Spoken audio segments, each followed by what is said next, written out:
but I do have some questions. There are more questions than answers. Radio Cayman, talk today.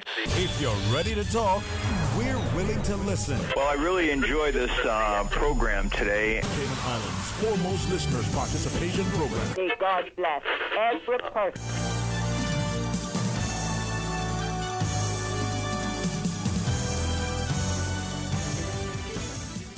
Hey, good afternoon and welcome, and thank you so much for joining us here on this monthly edition of Mental Health Matters. Again, Dr. Alexandra Borden does a phenomenal job of assembling an exceptional team. I will tell you about it. A colleague from Cayman, Dr. Liesl Angelova, joins us together with the program coordinator over the Family Resource Center, Ms. Rami Miller. So, want to know what this month's topic is? Well, want to hear more? Got to do one thing. Stay tuned and listen to us. Stay tuned for Talk Today. Talk Today is brought to you by Subway, open 24 hours in Countryside, Anderson Square in Georgetown, and Centennial Towers in West Bay. And by the Ministry of District Administration, Tourism and Transport. Explore your history, explore your land, explore your sister islands. MedLab in Smith Road Plaza, your complete medical laboratory solution. Call 949-7331. And Savannah Pharmacy in Countryside Shopping Village, convenient opening hours including Sundays and holidays. Radio Cayman's Talk Today, the Cayman Islands' foremost listeners participation program. We ask our listeners to avoid statements or comments which are abusive, derogatory, malicious, or defamatory. Do not use any indecent language or make any statement which is false or misleading. Email talktoday@candw.ky or call 1-800-534-8255. Courtesy of Flow. Cayman's #1 network that connects you to your world like never before. Let your voice be heard. Once again, here's your host, Sterling Dwayne EBANKS.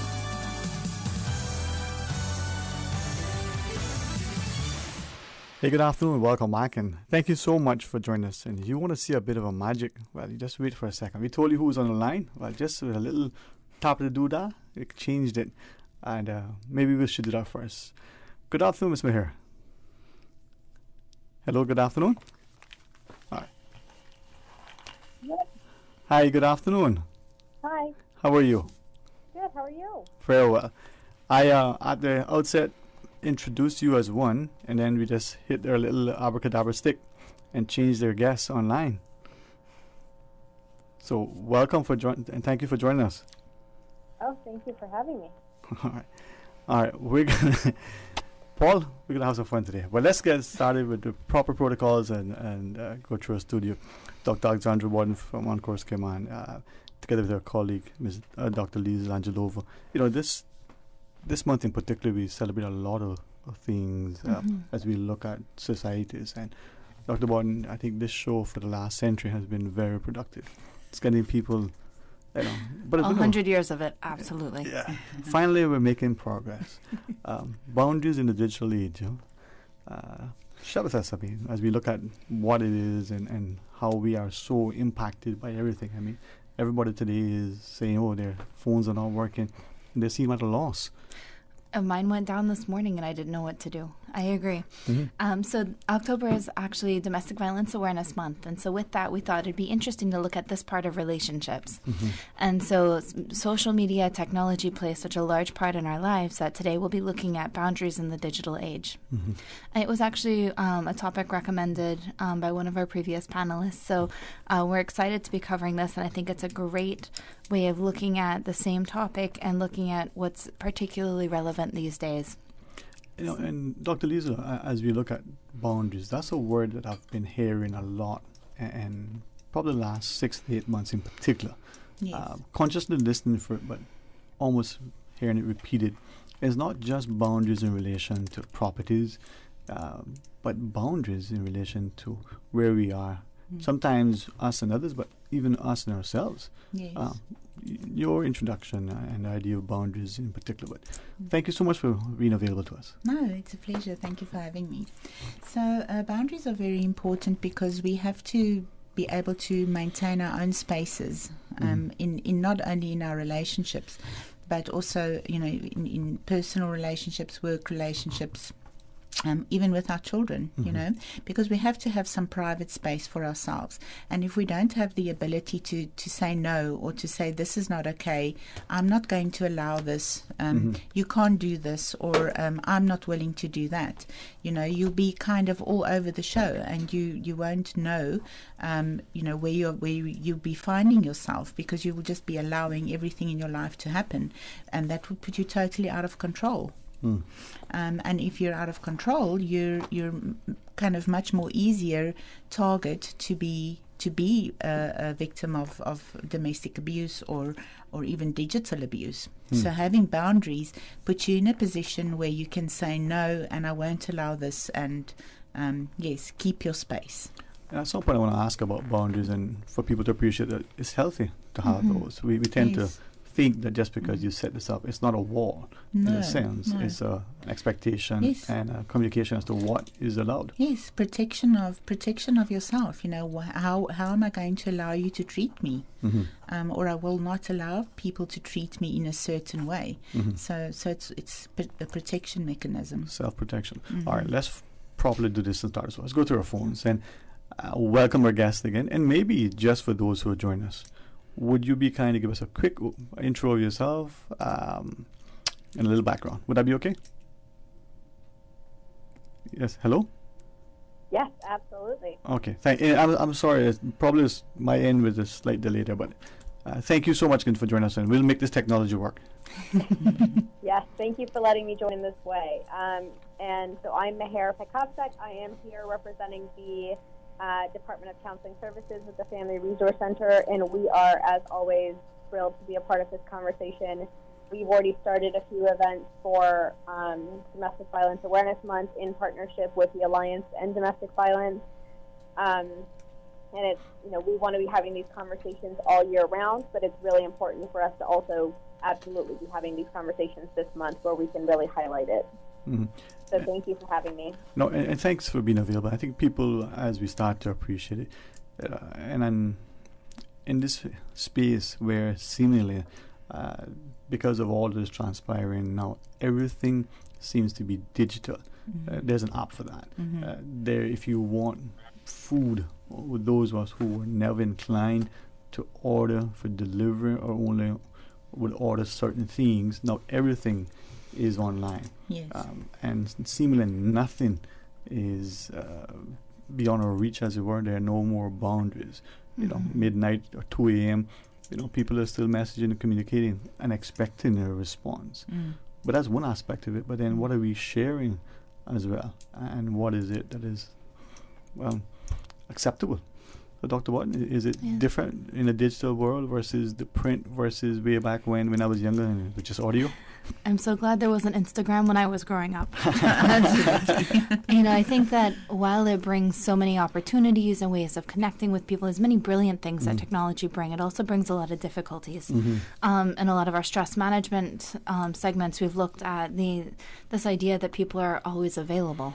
Right, and the workplace is expecting to email you at night and have a response, and you know, and WhatsApp is always going as well. And so, you know, especially because people can see if you've read the message, you know, if you don't respond right away or shortly after, they get concerned or they get upset. So there's a lot more demands placed on us from this.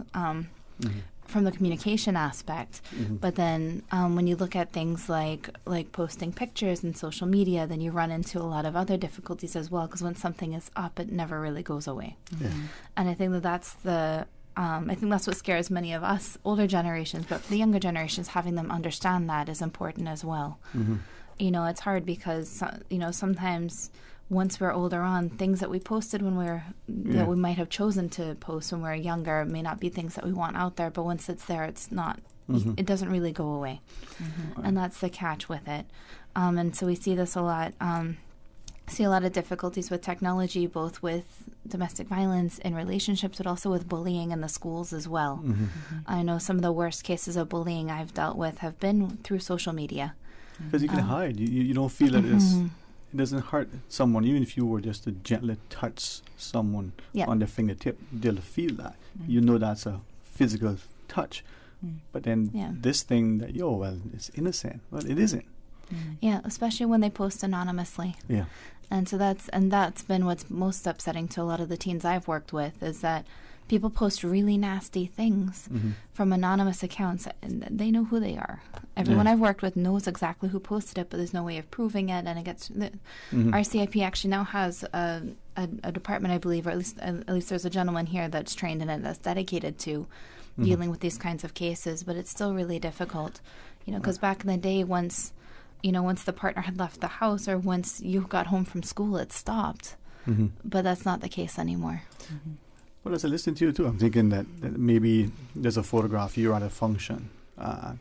Maybe you pose for the photograph. That then, with or without, well, mostly without your knowledge and consent, is then uploaded. It's almost automatic. The question sometimes we ask, well, do we need to immediately get the legal sort of team and minds involved? You enter the space, and therefore you consent to be photographed. We see some places doing that. Yes. But then you also have the question, what is this that creates this demand, this almost right that some people seem to have that, well, everything goes online. Hey, look, I'm eating this particular thing. Nobody wants to know. Yes. Anyway, that's just my part.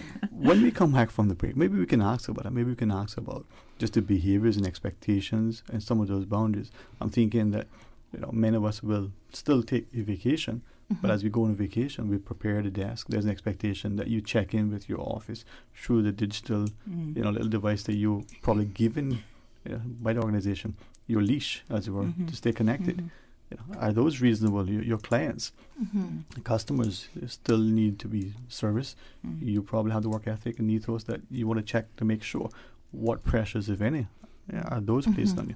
And then, Ms. Maher, we can also ask you from the perspective of gauging the level of abuse, as it were, that may have on people as it impacts us in this digital age.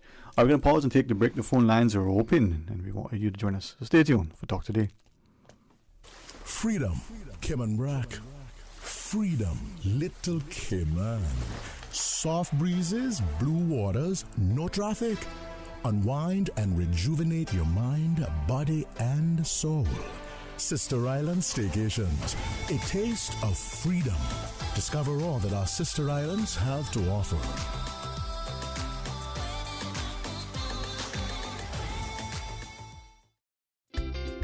For medical lab services in Cayman, go straight to MedLab. Blood test, x-ray, and mammogram, all of that is MedLab. Affordable fees and friendly service, a full professional team. MedLab is always comfortable, MedLab is always clean. For medical lab services in Cayman, MedLab. Call 949-7331 and ask about MedLab's new state-of-the-art digital mammogram machine. Hurricane season is here. If you're not prepared, it can really turn your life upside down. Fortunately, there's CG Britk. Our people are here, ready to assist at a moment's notice, with protection like alternative accommodation for those who are displaced due to a storm, and coverage for the cost of clearing debris, hiring surveyors, architects, and more. It's our priority to make sure you have what you need when you need it most. So when your life gets turned upside down, we can help to turn it around. CG Britk. Good like that. 20 years. Remember when Crew Road had no median and Linford Pearson was only 2 lanes? We do. When Dirty Reeds was down the street? We do. We have been there for the falls, the growth, and the rise. When your body and mind needed to change, Powerhouse Gym has been here. We've skated with you. Your first date, your daughter's first time on skates, your son's first strike. From football to squash, to karate and hockey, to bowling and concerts, and everything in between. For 20 years, so much has changed, some for the good and some not so much. Through it all, King Sports Center has been here for you, for Cayman. King Sports Center, celebrating 20 years as Cayman's home for fitness, recreation, and relaxation. Talk today. But I do have some questions. Talk today. Cayman Islands' foremost listeners' participation program. Talk today. Because there are more questions than answers. What the public is saying. Waiting to take your calls right now. Sterling Dwayne EBANKS.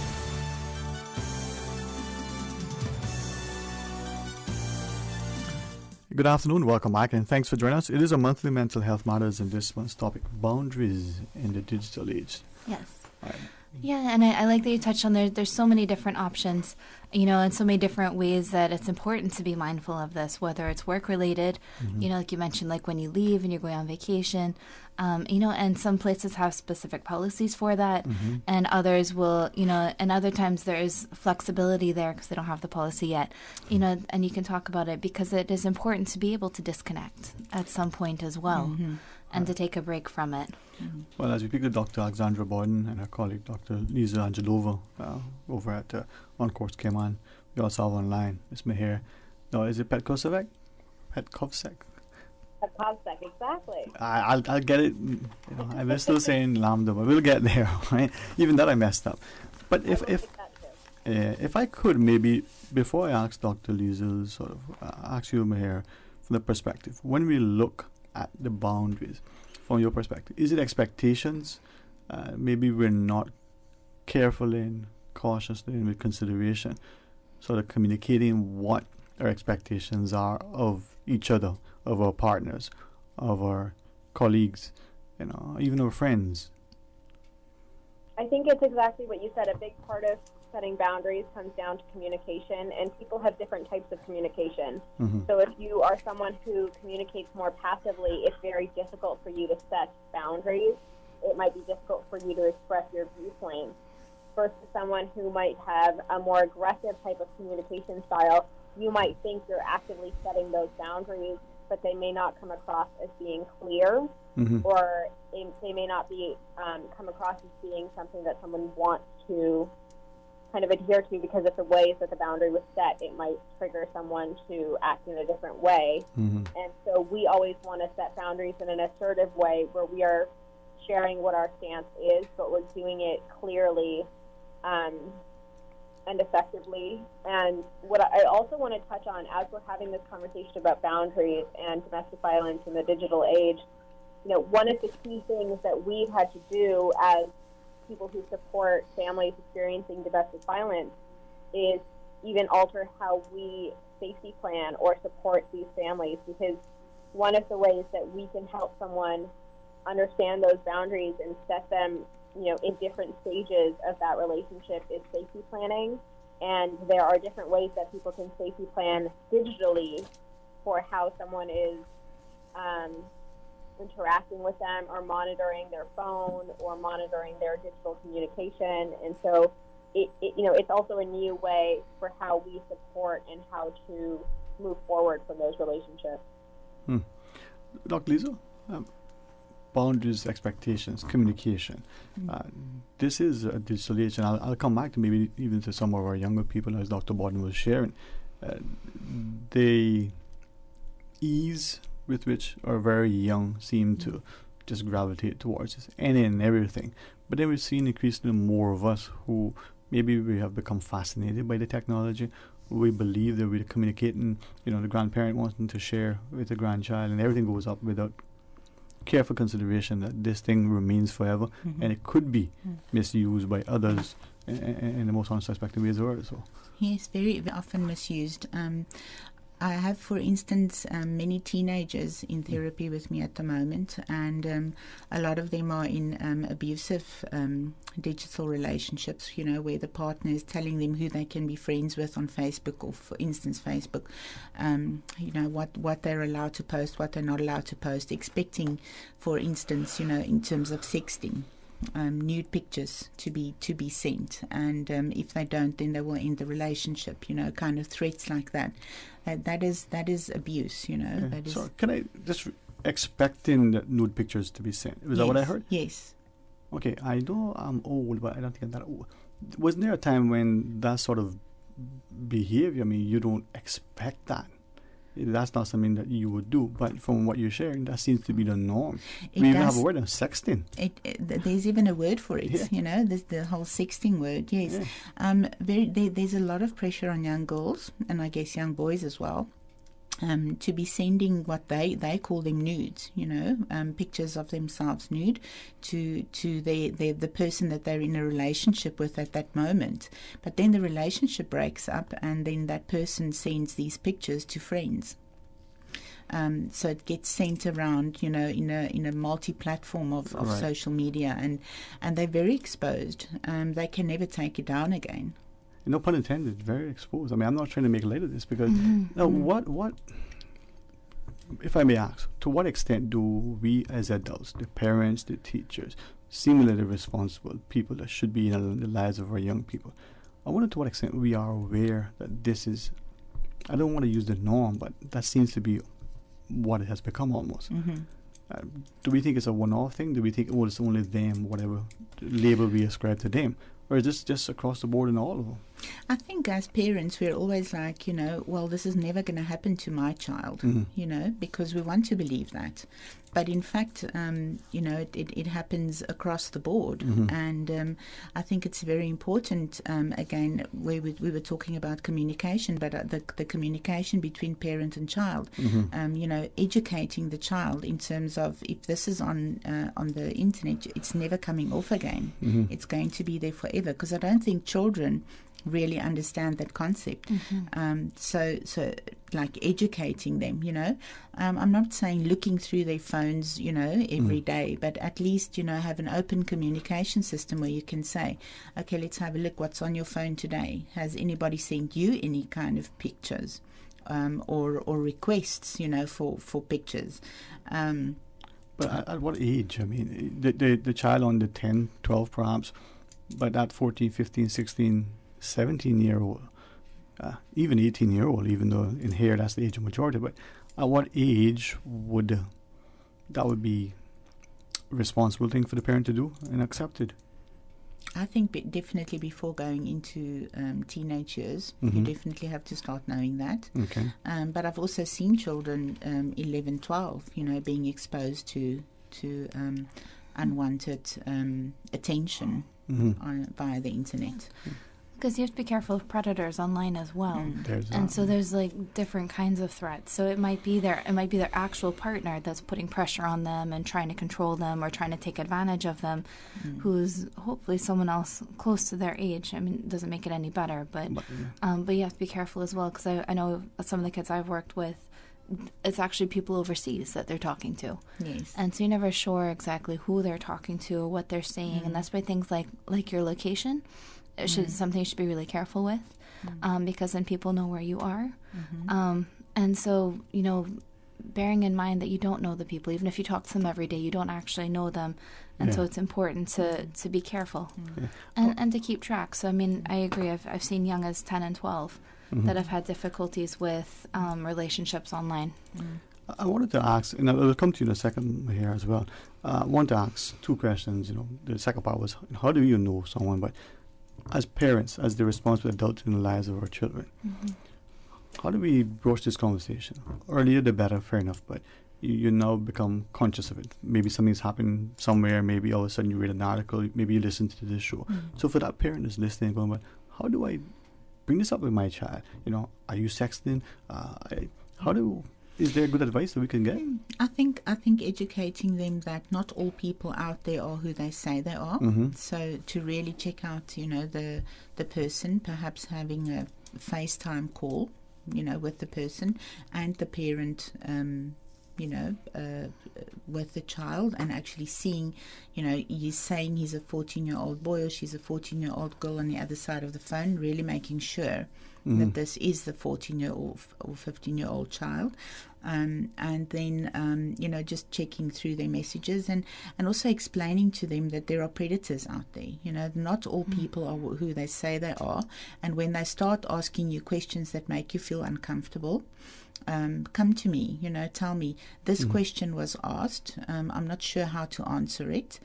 Should I even be answering it? So that there's open communication where the child, when the child doesn't know and feels uncomfortable, to be able to go to the parent and say, it's made me uncomfortable, but I'm not too sure.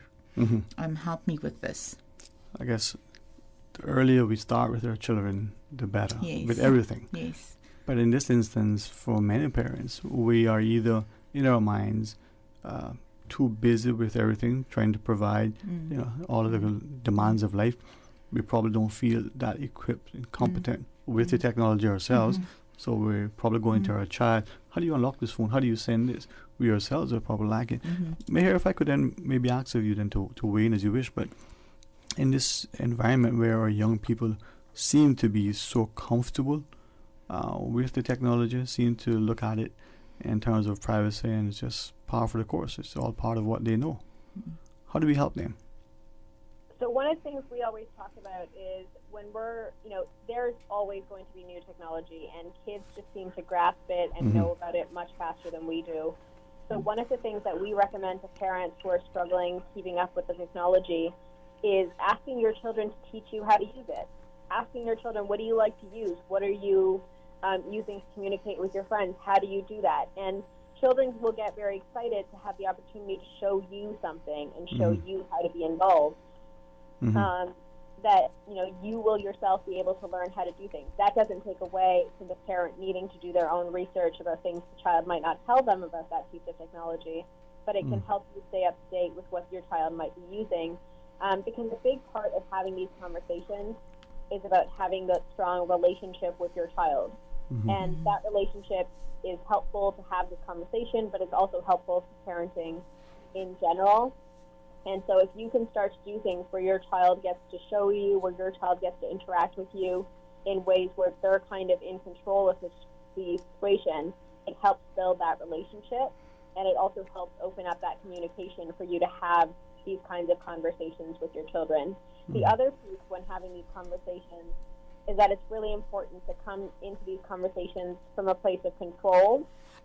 And it's much easier to be in control of your own emotions regarding these conversations as a parent when you're having them not in the moment. So if you can have preventative conversations with your child about healthy relationships, about their use of technology, about kind of what your boundaries are, what their boundaries might be, prior to going into their phones and finding something and then needing to discuss it with them, you're more likely to be in control, and it's more likely to help you and your child maintain that strong parent-child relationship that's really beneficial.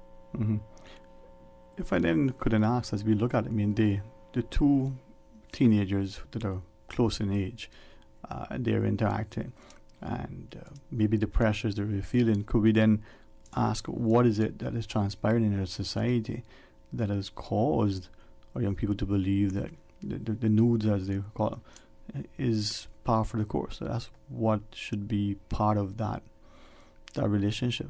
We explore, but what about the old days of doing it in person? Sorry. Well, we don't, as many teenagers now, talk to people in other countries, because like everything is just open, so you can talk to somebody wherever. So it's impossible to physically explore as normal teenagers would do. So this would be an exploring mechanism, but it just leads to the extreme exposure. Right. I also think the biggest challenge with young relationships is that a lot of your relationships are learned behavior. A lot of how you interact in a relationship is what you learn and what you see and how you see other people interacting in their relationships. So if you come from a family where there's not clear boundaries between your parents, or there's abuse in the household, you're more likely to enter into that kind of relationship yourself, even from as young as being a teenager, because that's what you think a relationship looks like. And so one of the challenges that we really have when you're managing teenage dating violence or unhealthy teenage relationships is figuring out where is this behavior being learned from. And sometimes it's hard for parents to even recognize their children's relationships as being unhealthy, because those are the same relationships that they are in. And that continues to be challenging because it continues the cycle. Yeah, and I think it's you have to really get into kind of the nuts and bolts of things as well, and helping them to understand, because they're not sending the pictures because they want them to go everywhere. It's because they think this person loves them and they want to share with them. And so I think it's also important to empathize with where they're coming from as well.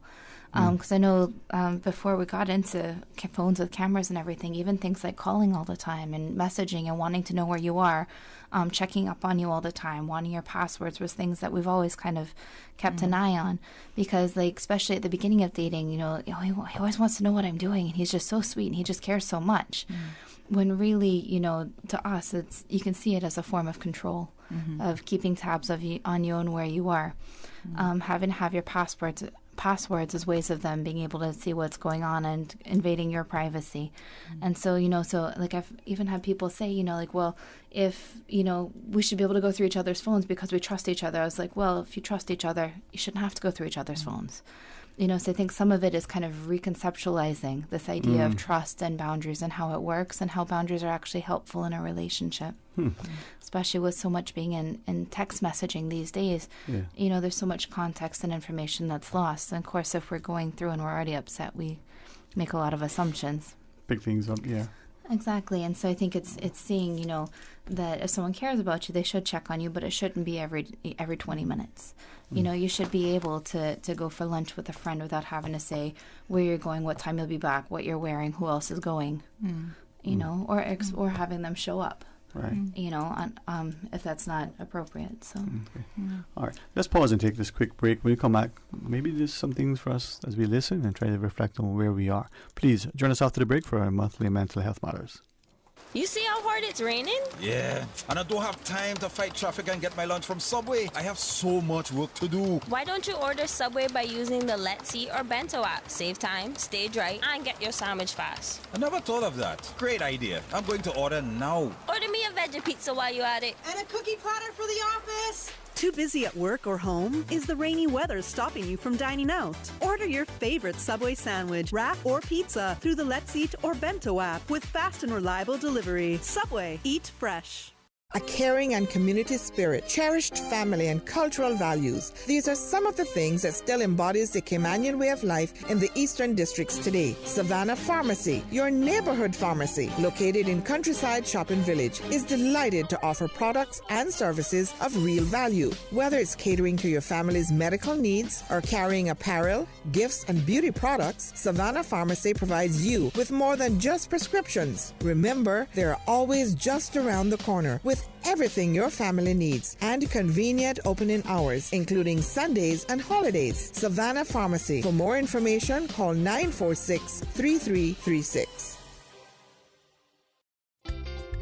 For medical lab services in Cayman, go straight to MedLab. For a full range of medical services, pleasant, clean and comfortable environment, no long lines and affordable fees, visit MedLab at the Smith Road Plaza. Open Monday to Friday, 8:30 a.m. to 5 p.m. and half day on Saturdays. Call 949-7331 to make your appointment. For medical lab services in Cayman, MedLab. Ask our professional team about the benefits of cutting-edge technology with MedLab's new state-of-the-art digital mammogram machine.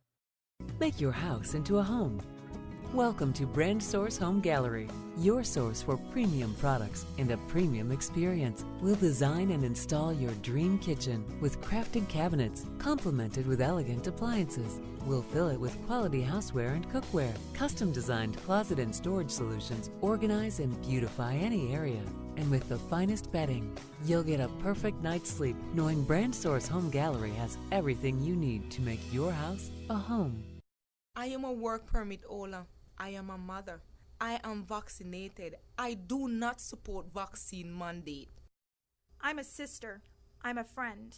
I support my freedom of choice to make the medical decisions that are best for me. On Monday, the 4th of October, Parliament plans to debate and pass the Immigration Bill 2021 LG 51S1, which will remove the freedom of choice to make independent medical decisions for many residents of the Cayman Islands. We encourage you to contact your MP and let them know you want them to reject the bill. Email freedomofchoiceky@gmail.com for support. Talk today. But I do have some questions. Talk today. Cayman Islands' foremost listeners participation program. Talk today. Because there are more questions than answers. What the public is saying. Waiting to take your calls right now. Sterling Dwayne EBANKS.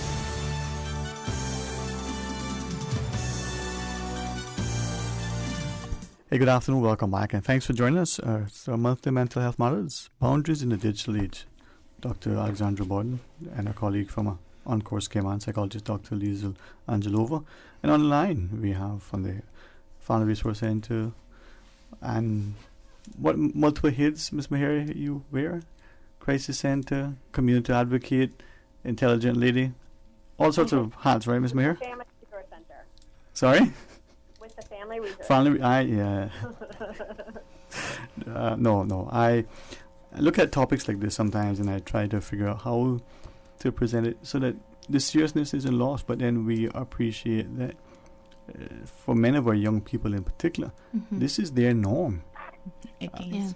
And which is maybe striking for some of us as parents, or even, the grandparents or the older aunts and uncles, or even siblings. But don't you know better than to take a nude picture of yourself and send it to someone? Well, yeah, you do, but do you? Yeah. Well, and I think an understanding that a relationship where there's going to be that kind of pressure, there's going to be other kinds of emotional abuse probably going on as well.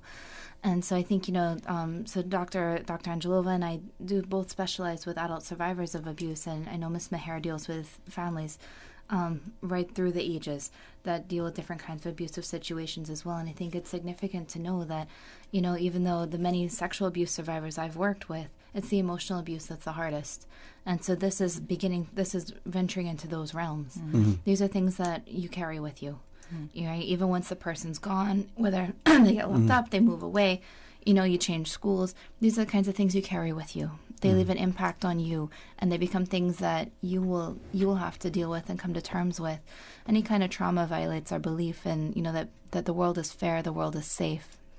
So this begins to mess with those beliefs because they challenge them, because the world isn't safe and the world isn't fair. And so especially having to deal with that so young, is really difficult. And so while estimates are generally about 1 in 3 women will experience domestic violence, we actually did a study at UCCI a few years ago, and I like to have data from Cayman when we can. And something that's always stood out to me when I've discussed this, and it is a few years old at this stage, but was that only 1 in 4 people had said that they'd, and it was a mix of males and females, had said that they'd been in an abusive relationship in the past, when really about 60% of them said that they had been in a relationship with controlling behaviors, which of course falls into the realm of emotional abuse. So I think it's significant as well that a lot of times in Cayman we don't even recognize it.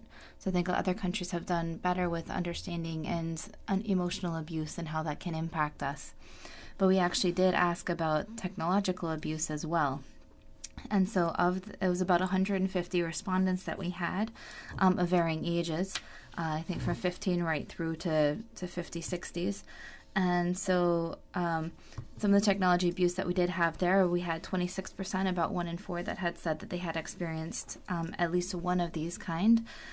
Sharing or threatening to share private or embarrassing pictures or videos of me was 16 of the respondents. Called and texted my cell phone to check up on me more than 20 times per day. And so this was adapted from a study actually done in the UK. Check your cell phone computer to see what you've been communicating, see who you've been communicating with was 52, so that was about a third of them. Use your passwords without permission, 25. Deleted friends on your social networks, 31. And altered your online profiles without consent was 17. And for a few years ago, this was still stuff that was just emerging, so it was significant even then. Wow. And this is here, I mean, people say, well, it's 150 people, but a small population, given that minors don't respond. If you extrapolate that could be very representative of the wider population. Definitely. Well, as Dr. Borden said, 1 in 3. So I think, that would be almost like a universal kind of number. Yeah. Well, we're seeing last year's statistics globally, 1 in 3 women, 1 in 4 men. So it's indicative there. It's probably the same thing that applies here.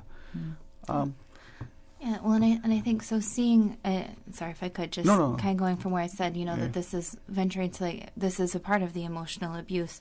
I also think it's important not to intervene, because I think a lot of times people get frustrated, especially with the ones that are sending them and when being pressured to send, is that that it's important to see the whole picture of what's going on, right? So a lot of the work I've done with domestic violence, people get very frustrated that the women don't leave. right? And that, or that the girls keep sending these pictures, and that's not the case. So it really is, they're not the bad guys in this. I think that that's important to remember, is that they're the ones that are being bullied into that and pressured into pressure that. and punish the victim. See? Exactly, and so that's why I think it's really important that it's not, you don't punish them for sending it. It's helping them to understand what the problems are and the difficulties are with that, and then helping them to learn how to respect themselves and how to have respectful relationships, and that love is based on respect. But then I wonder too on the other party. Whether it's same sex, whether it's heterosexual, the other party that is demanding, requiring, asking. Okay, there's a controlling aspect. What's that person's mindset? If you're in a relationship with someone, and if it's of that nature, and you can see them nude, okay, if you're physically able to, whichever. But what is the, motivation? It's control. Control. And that's all. That's the essence of domestic violence, is power and control. And so that is the bigger concern, really, right? Is who are these people that are pressuring them? And I'm glad you brought up about different sexual orientations, because the LGBT population has higher rates of abuse as well, and they're also getting higher rates of bullying too, and increased risk for suicidality. So that's an important population to think about as well. A lot of the bullying cases I've worked with have actually been around sexual orientation. And I'm hoping that we'll get to a space where we look at people and realize that is a living, breathing soul. That person is there. That person, tall, short, whatever we look and see, is a person who's affected by this thing in a negative way that could lead to a lifetime of trauma. That emotional scars, they don't heal as easily if they do at all. Definitely.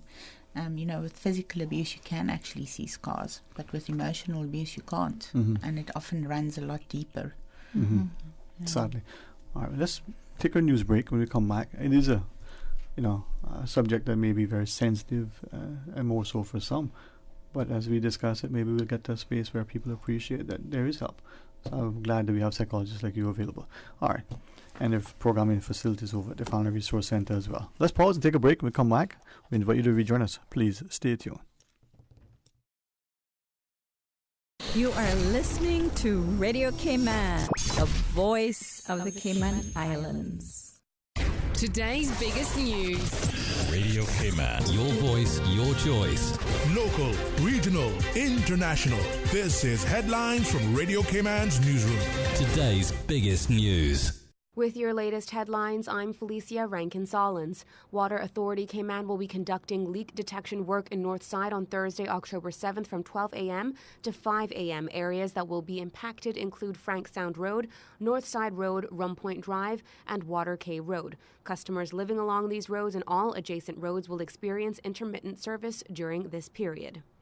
In international news, several world leaders have denied wrongdoing after featuring in a huge leak of financial documents from offshore companies. Dubbed the Pandora Papers, the 12 million files constitute the biggest such leak in history. Russian President Vladimir Putin and Jordan's King Abdullah al-Hussein are among some 35 current and former leaders linked to the files. Both have issued statements saying they have done nothing wrong. A recently unveiled sculpture honoring George Floyd in New York City has been defaced for a second time. Gray paint was thrown across the statue on Sunday, police said, just 2 days after it was set up in Union Square. Cleanup efforts by community volunteers are now underway. The 6-foot-tall bust of Floyd was on display earlier in Brooklyn, where it was vandalized with black paint. Squid Game's botched subtitles have changed the show's meaning for English-speaking viewers, some Korean-speaking fans say. The Korean-language drama is about an alternative world where people in debt compete in deadly games, but fluent Korean speakers claim the closed-caption subtitles in English are so bad that the original meaning is often lost. Netflix hasn't yet responded to Newsbeat's request for a comment. The series has proved hugely popular since its release last month and is on track to beat Bridgerton to become Netflix's biggest original series. These are your headlines. I'm Felicia Rankin-Solins. For the latest in news and information, follow Radio Cayman on social media, Facebook, Instagram, Twitter. Download the Radio Cayman app or log on to our website, radiocayman.gov.ky. Talk today. But I do have some questions. Talk today. Cayman Islands' foremost listeners' participation program. Talk today. Because there are more questions than answers. What the public is saying. Waiting to take your calls right now. Sterling Dwayne EBANKS.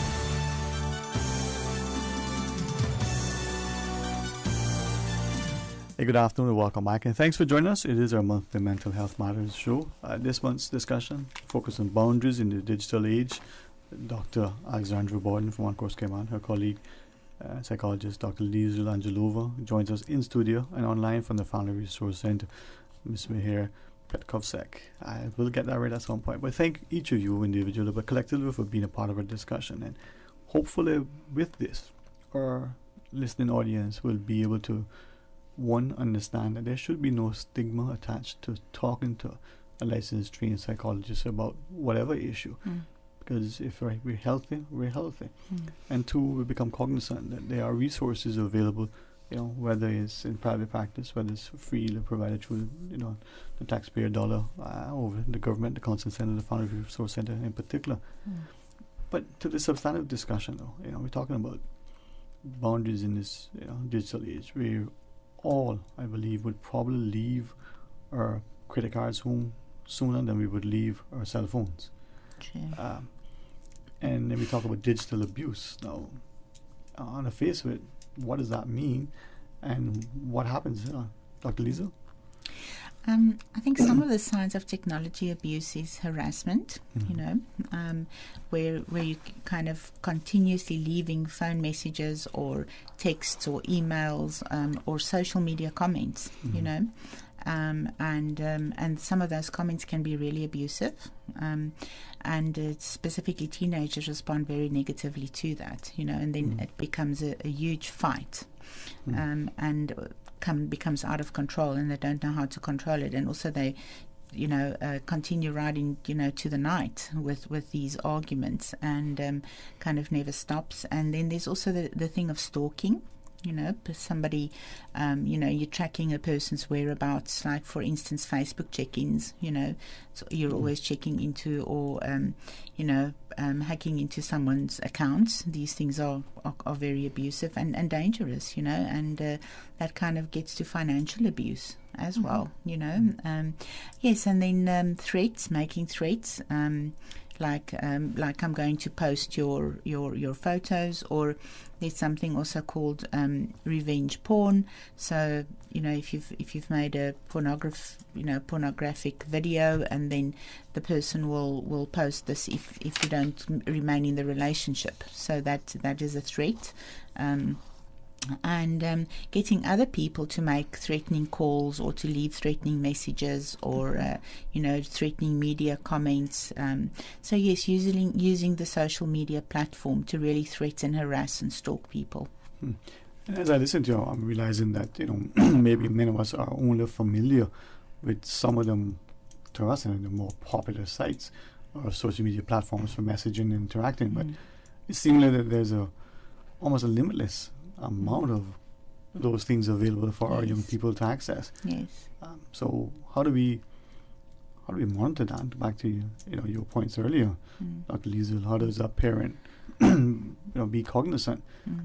Obviously, the communication and relationship would help, but the child may have multiple accounts. The young person may be engaged in so much stuff that this is just what we do because this is their norm. There are apps that parents can download and actually buy so that they can monitor, for instance, at home, exactly what apps have been entered into on their Wi-Fi.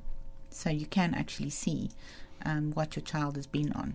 And I don't want to sound like I think my teenage clients are going to kill me now, because now I have all their parents monitoring them. But there are apps where parents can monitor, and they can actually switch off. Like if they don't want them to be on a certain app, you can actually switch that off, so the child cannot use it at least while you're on the Wi-Fi at home. At home. At home. But you cannot control it when the child is outside of the home. I keep asking, because sometimes it would seem that as adults, and parents in particular, we are probably not consciously aware of the amount of pressure that our children are facing, and even what we probably place on them inadvertently. And so maybe as parents, we need to start to appreciate that not only you know your child, but you know your child's friends, and the parents are at least acquainted with each other and create that same environment. Yeah. That helps you understand what's going on. That way, if something happens, like at school, you know who the child is. And so a couple of times when I've dealt with kids, it's been other parents that have stepped in to be like, hey, you should know that this is what's happening. Yeah, you don't know your child's comings and goings. Right. Well, a lot of times it's embarrassing, it's shameful. So the kid may not be forthcoming, like, hey, this happened at school to me, right? Whereas, sometimes other kids will go home and be worried about the kid and will share. And so, because we don't like to talk about things that are embarrassing or shameful or hurtful, or things that, that we know people shouldn't be doing to us. Right. So as we'd hope they'd come to us, especially if it's been a pattern of abuse, or if they have a history of being abused in the past, it's difficult to recognize that and to know that it's not okay and that it's okay to speak up. Right. But this is where I think I keep coming to, we blame people, but we don't accept accountability for ourselves. And if we are the adults, this thing that has been said so much now that it has little value, it takes a village to raise a child. But we are the village, and what are we doing? Way back when there was only one television in the neighborhood, everybody went in to watch at the house, but all the adults were actively engaged, and to know that, if the children are here, well, whatever's on the screen would be appropriate for them to watch. Even if they didn't understand that some of the so-called animated films or cartoons were probably worse than some of the other ones. But that was just a lack of understanding of the technology. So may hear from that perspective though, with your families and teens and the idea of digital abuse. Some people here now go, with digital abuse, I mean, what is that? And how do we recognize it? Well, thankfully Dr. Lisa sort of shared some of the things, but from your perspective, Mahir, how do you help us to better understand it? Absolutely. So I agree with everything that's being said so far. We're going to define abuse as, from my perspective, anything that, it's a pattern of behavior, it occurs more than once, it is all about gaining power and control over another person. And so when we transfer that to being digital abuse, just any of that's occurring using any kind of device or technology or internet. So anything that's on WhatsApp, anything that's on Snapchat. A really great resource that we always share with parents is called Common Sense Media. I think it's commonsensemedia.org. And it's a great resource just for supporting, parenting in the digital age generally as a parent, how to monitor, how to set up phones. It really walks through a lot of that. It's got podcasts and videos, and it's a really great general resource for parents. But when it comes to someone actually experiencing digital abuse, when we are safety planning around that, it's setting up, what is your phone set to share with other people? Are we on some kind of family plan that allows someone else to monitor you? And one of the things that, is really simple that we think sounds really obvious, but sometimes it's not, is if you are experiencing abuse, it might not be beneficial for you to go on, go somewhere and then share your location. You might be out for dinner and you're like, oh, I'm out for dinner right now, or share a photo saying where you are in the moment. Things like that are, things that seem very obvious, but sometimes we do them just because that's how we interact with our devices, and it can be a way for someone to monitor exactly where you are and know what you're doing at all times and kind of understand what your pattern is. So sharing your daily behaviors on social media is something that we really limit people from engaging in. I mean, some people listening, maybe adults in particular, may I go here for safety reasons and security reasons. They may not do that. So today they were at a nice restaurant. They may take a picture of the meal, and then next week or the next month they may post it. But for that young person, as you shared, who now is out with the family, wonderfully then, seemingly an innocuous occasion, and is sharing with their peers and their friends. Just to repeat it, they may see that as just what they do, and it's no big deal. It's just me taking a picture. It isn't anything. How do we get them to appreciate that this share could be overshare, that it could be the grounds, if not the continuation, of that abusiveness that is in that relationship? And I think a lot of that comes down to setting your family values around use of technology, not just if you're in an abusive relationship, but understanding the dangers that are associated with using technology and social media just generally. Mm-hmm. Because even if someone is not in an abusive relationship, they could be being tracked by someone else using technology, using social media, that they may not even know, and there are other dangers around it. There's lots of great resources online to talk to your kids about that, but if you start having those conversations and understanding as a family, this is how we use, these are our values around using technology and social media, that can be really beneficial from the beginning. Yeah, and I think that it's an ongoing conversation. So it's the conversations, that it's not just a one-time thing. It's something you guys continue to talk about. And that's where, if you guys are, watching shows together and that kind of thing, taking opportunities when things come up to have the discussion of like, okay, so if this kind of situation happened, like what would you do? How would you deal with that? Who could you talk to? But let me then ask them, because as I'm listening, I'm wondering if we are still laboring under the perception, or if this is actually the reality, that we have families who are sitting down to meals, that we're sitting down watching the TV together, and those teacher moments come up. Or is it now that we're oblivious that we as the parents, we may be having a meal, but we're in one part of the house, 10 feet away from the child, or we are maybe all assembled around a table, but nobody's engaged in anything other than that, foolish little thing in their hands. So are we cognizant that even as the adults in the family, what the example we're setting and the lack of interaction and communication that we're having with our young people? I think if the parents are constantly on their phone, that's the example they're setting. So that's the same thing their children will be doing. But if they set boundaries and say, for instance, at dinner time, we're all putting our phones down, for the next half an hour, we're just chatting to each other, and then we can go back to our phones. But let's, have this time just to chat on how was your day. All right.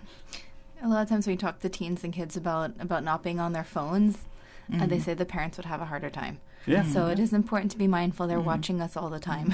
No, but and this is it. I think we as the adults, I keep saying, we are not, realizing that we're saying, do as I say, not as I do. It's just in a different way. You're on your phone. While we are saying that, we're busy looking at funny cat videos or whatever it is. It's very interesting. When we do emotional assessments on children, there's one drawing we use called the kinetic family drawing, and so the instruction is to draw your family, and they must all be doing something. And of late, the father is usually sending emails on the computer, and the mother is on her phone. Wow. So I've seen that a lot. And that just tells you the family dynamic. Yeah. So that's also a good way to educate families, to speak to the mom and dad and say, well, this is how your child is perceiving you. Yeah. And the family dynamic. I wonder if we did that, in our so-called normal families, if there's such a thing. Would we be surprised as how we would see ourselves and how our family would see us? Scary, huh? All right. Final break of this segment, and when we come back, we can invite the continued discussion. Stay tuned for Talk Today.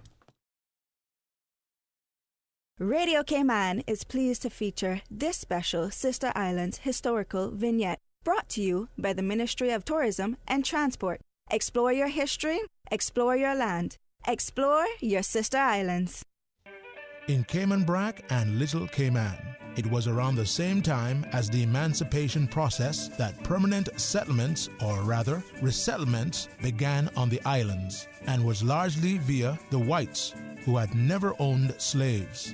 However, the first certain knowledge of settlement was during the early 1830s. The James Minot slave census of 1834 recorded that a Mr. William Page was living on Little Cayman with 6 slaves. The following year, Captain Pack arrived on Little Cayman to read the Emancipation Proclamation to Page and the slaves, after which the slaves are believed to have left. Information from this historical vignette was sourced from Founded Upon the Seas, A History of the Cayman Islands and Their People by Michael Creighton and the New History Committee. Radio Cayman is pleased to feature this special Sister Islands historical vignette, brought to you by the Ministry of Tourism and Transport. Explore your history, explore your land, explore your Sister Islands. For medical lab services in Cayman, go straight to MedLab. For a full range of medical services, pleasant, clean and comfortable environment, no long lines and affordable fees, visit MedLab at the Smith Road Plaza. Open Monday to Friday, 8:30 a.m. to 5 p.m. and half day on Saturdays. Call 949-7331 to make your appointment. For medical lab services in Cayman, MedLab. Ask our professional team about the benefits of cutting-edge technology with MedLab's new state-of-the-art digital mammogram machine. You see how hard it's raining? Yeah, and I don't have time to fight traffic and get my lunch from Subway. I have so much work to do. Why don't you order Subway by using the Let's Eat or Bento app? Save time, stay dry, and get your sandwich fast. I never thought of that. Great idea. I'm going to order now. Order me a veggie pizza while you're at it. And a cookie platter for the office. Too busy at work or home? Is the rainy weather stopping you from dining out? Order your favorite Subway sandwich, wrap, or pizza through the Let's Eat or Bento app with fast and reliable delivery. Subway, eat fresh. COVID-19 vaccines are the only way forward in reopening our borders safely. Take the COVID-19 vaccine to protect yourself and the ones you love, especially those of us who cannot get vaccinated. For more information on the COVID-19 vaccine, visit www.gov.ky/coronavirus. Talk today. But I do have some questions. Talk today. Cayman Islands' foremost listeners' participation program. Talk today. Because there are more questions than answers. What the public is saying. Waiting to take your calls right now. Sterling Dwayne EBANKS.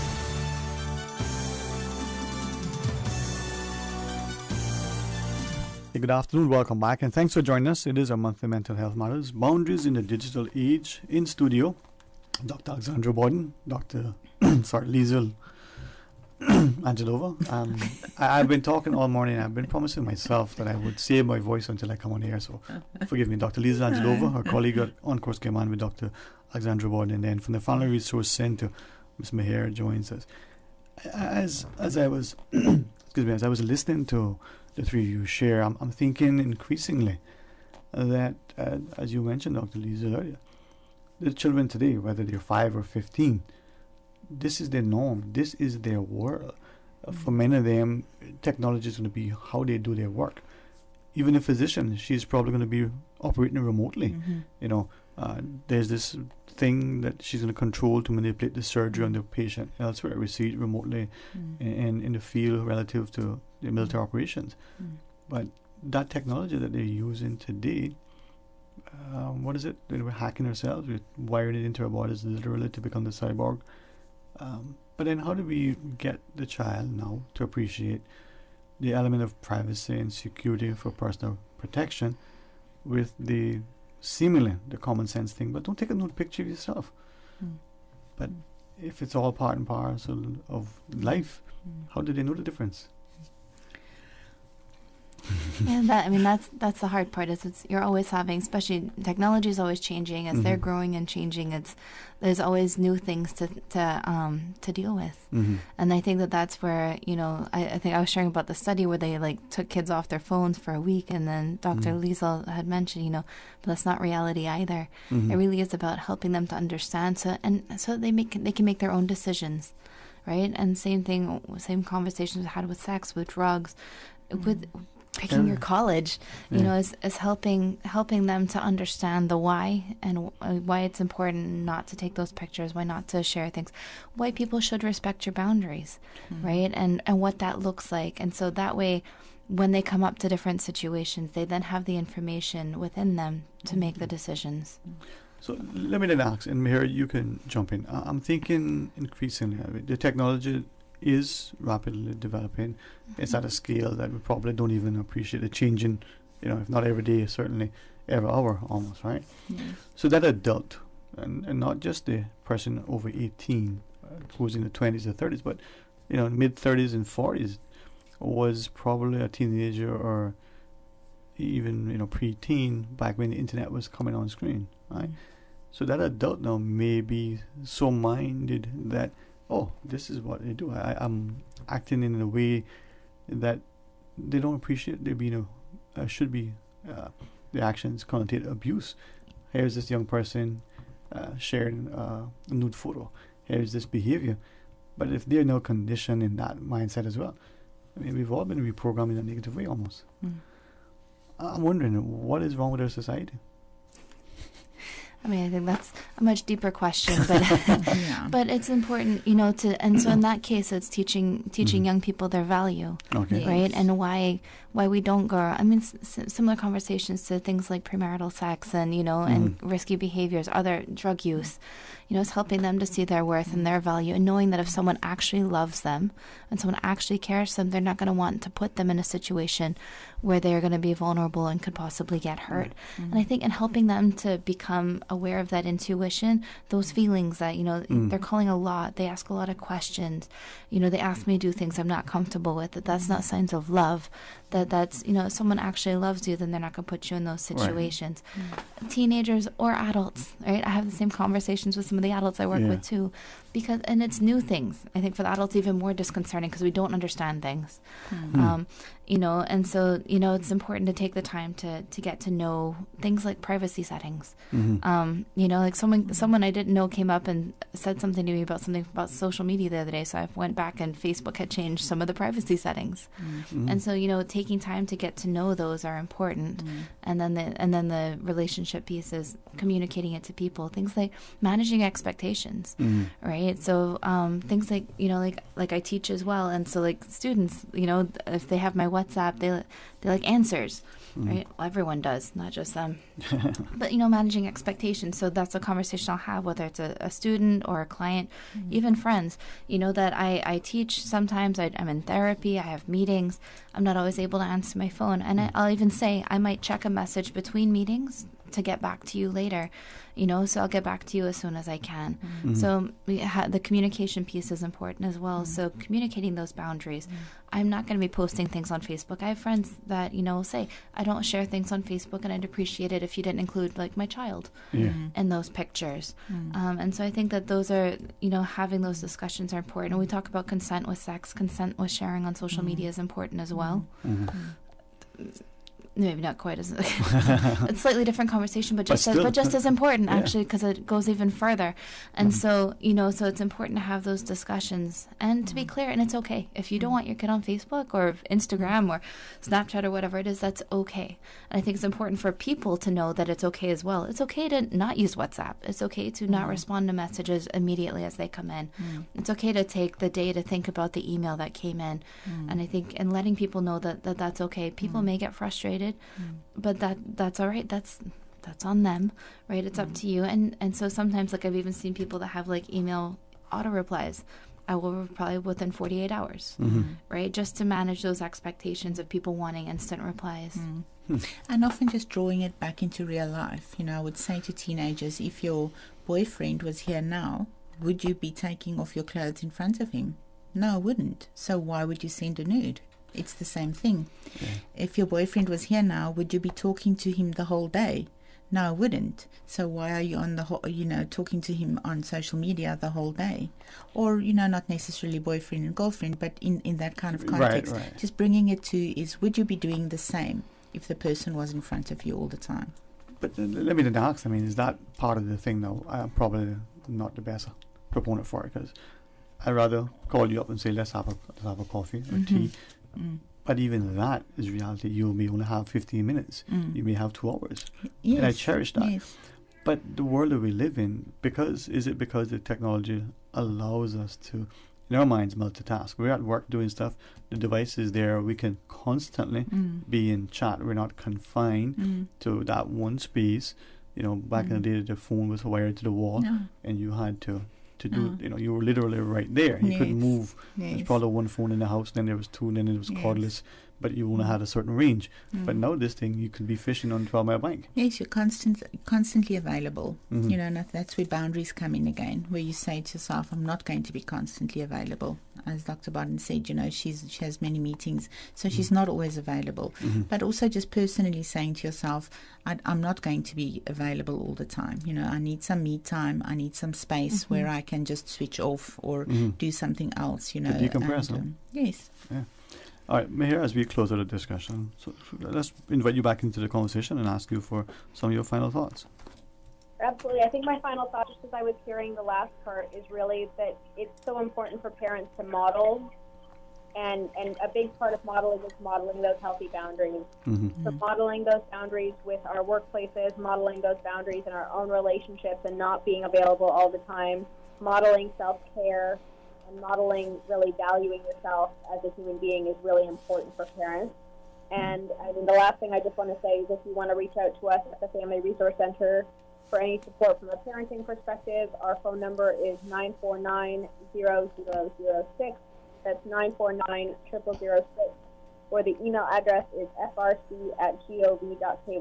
Thank you to all of you. Thank you so much for having us here today. And thank you to Dr. Bodden also for inviting us to be a part of this conversation. You're most welcome. And as I listen to this discussion, I keep thinking increasingly as the adults, are we again, as parents in particular, not necessarily abdicating their responsibility? We probably are unconsciously to some extent, but are we actively engaged parents? Not lazily parenting. It's a lot of work. There may not be sufficient manuals and instruction, but are we making time for our children? Whether they're 18 or they're 38, they're still our children. They still need guidance. Do we have the resources? Are we upskilling ourselves to provide that level of advice that, here's our child entering another chapter in her life. It's a different world, huh? Yeah, parenting doesn't come with a manual, but I mean, if you buy a kettle, you get a whole manual how to plug it in, where to put the water in, as if you don't know it. But the most difficult job on earth is parenting, and I guess the Californian says, maybe a marriage license should be like the driver's license. Huh? Nah, just kidding. But it is something that, as I'm hearing, I'm increasingly wondering what we as parents are doing to network, to ensure that we are engaged in our lives of our children. We have shared values, just like we probably would not do certain things physically in front of our children. Well, are we as aware that digitally so much more is to hand, and we're not even aware of it or know how to intervene to educate, give them a level of instruction so that they move forward healthy? Aye.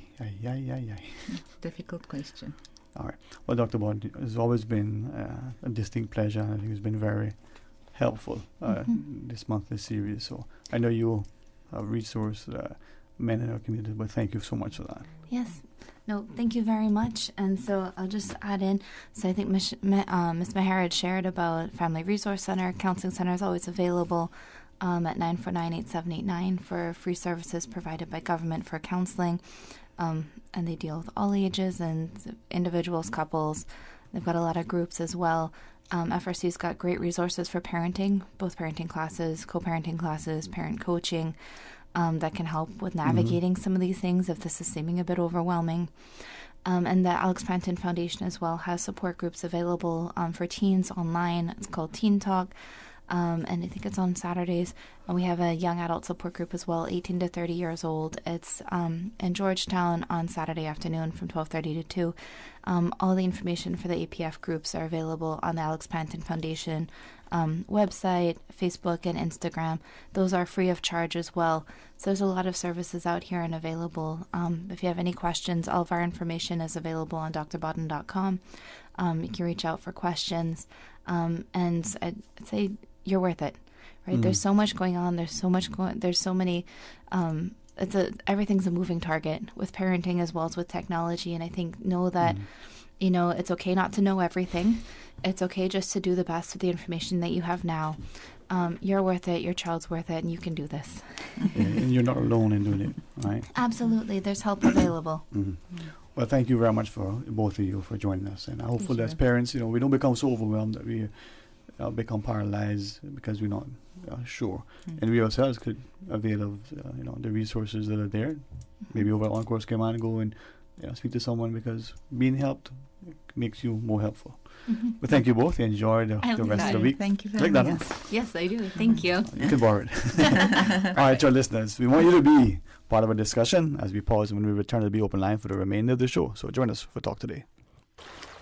Wouldn't it have been grand if you had purchased land 30 years ago? It may not be 2020, but a perfect vision has never been more clear. Cayman Brac and Little Cayman, poised for growth with an eye on the future. Your land, your history, your future. Discover all that our sister islands have to offer. Busy, busy, busy. Feel like there's not just enough hours in the day. Savannah Pharmacy, service to make your life easier. Now you can WhatsApp your prescription order to 929-5045. And pickup is just around the corner with everything your family needs and convenient opening hours including Sundays and holidays. WhatsApp your prescription order to 929-5045. Savannah Pharmacy, wholesome values with modern conveniences. You can now register to receive a securely verified digital copy of your COVID-19 vaccination status with QR code through the My HSA patient portal. Sign up is available at all HSA locations and at various sites throughout the community. To register, all you need is your photo ID showing date of birth and a valid email address. Visit hsa.ky and click My HSA patient portal for the sign-up schedule and more information. Census 2021. Cayman, get ready. Census starting 10th of October 2021. Census West Bay, you ready? Census East End, we coming. Census everyone will be counted. Census 2021. Census information is secret. Census 2021. Census starting October 10th. 2021. Census 2021. Census. 2021 Census. Everyone counts. Your Radio Cayman 6 p.m. news, Monday through Friday, is brought to you by Logic. Your life connected. To all of our essential workers who are dedicated to caring for us during COVID-19, please remember that caring for yourself is important too. Use appropriate PPE and practice social distancing whenever possible. Take breaks. Take care of yourself. And take care of each other. Remember, we are strong, we are resilient, and we will continue to get through this together. For more information on COVID-19, visit www.gov.ky/coronavirus. Talk today. But I do have some questions. Talk today. Cayman Islands' foremost listeners' participation program. Talk today. Because there are more questions than answers. What the public is saying. Waiting to take your calls right now. Sterling Dwayne EBANKS.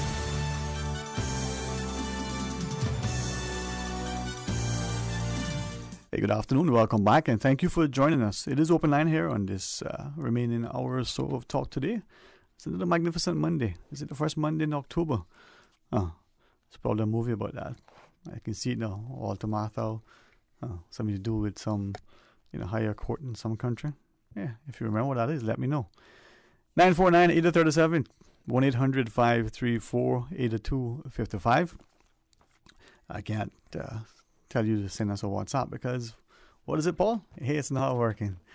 I don't know if that's a relief for some of us or it's causing much consternation, because I think the abilities of us sometimes are hampered when the technology doesn't cooperate. But let's go to the phones. Good afternoon and welcome. Thanks for calling. Good afternoon, Mr. Dwayne. How are you today? Hey, Brother G. Good afternoon, sir. How are you today? Yeah, well, everybody getting a little break from their WhatsApp, I understand. Is that a good thing, you think, for some? Yeah, I heard they say only in West Bay, huh? Apparently so, apparently so. I understand it's a worldwide thing. Well, that's what I hear you. Yeah. And I probably should be more concerned about it, but I'm not. Yeah, you should, but I'm not. The communication nowadays is WhatsApp. Without that, but what's interesting, right? Signs of the times, signs of the times. Yeah, it shows you how interconnected we are, but also how, to some extent, how dependent we are on certain things. But also companies and governments may have plans, whether it's business continuity or we call it redundancy. So if this thing fails, they'll go to something else.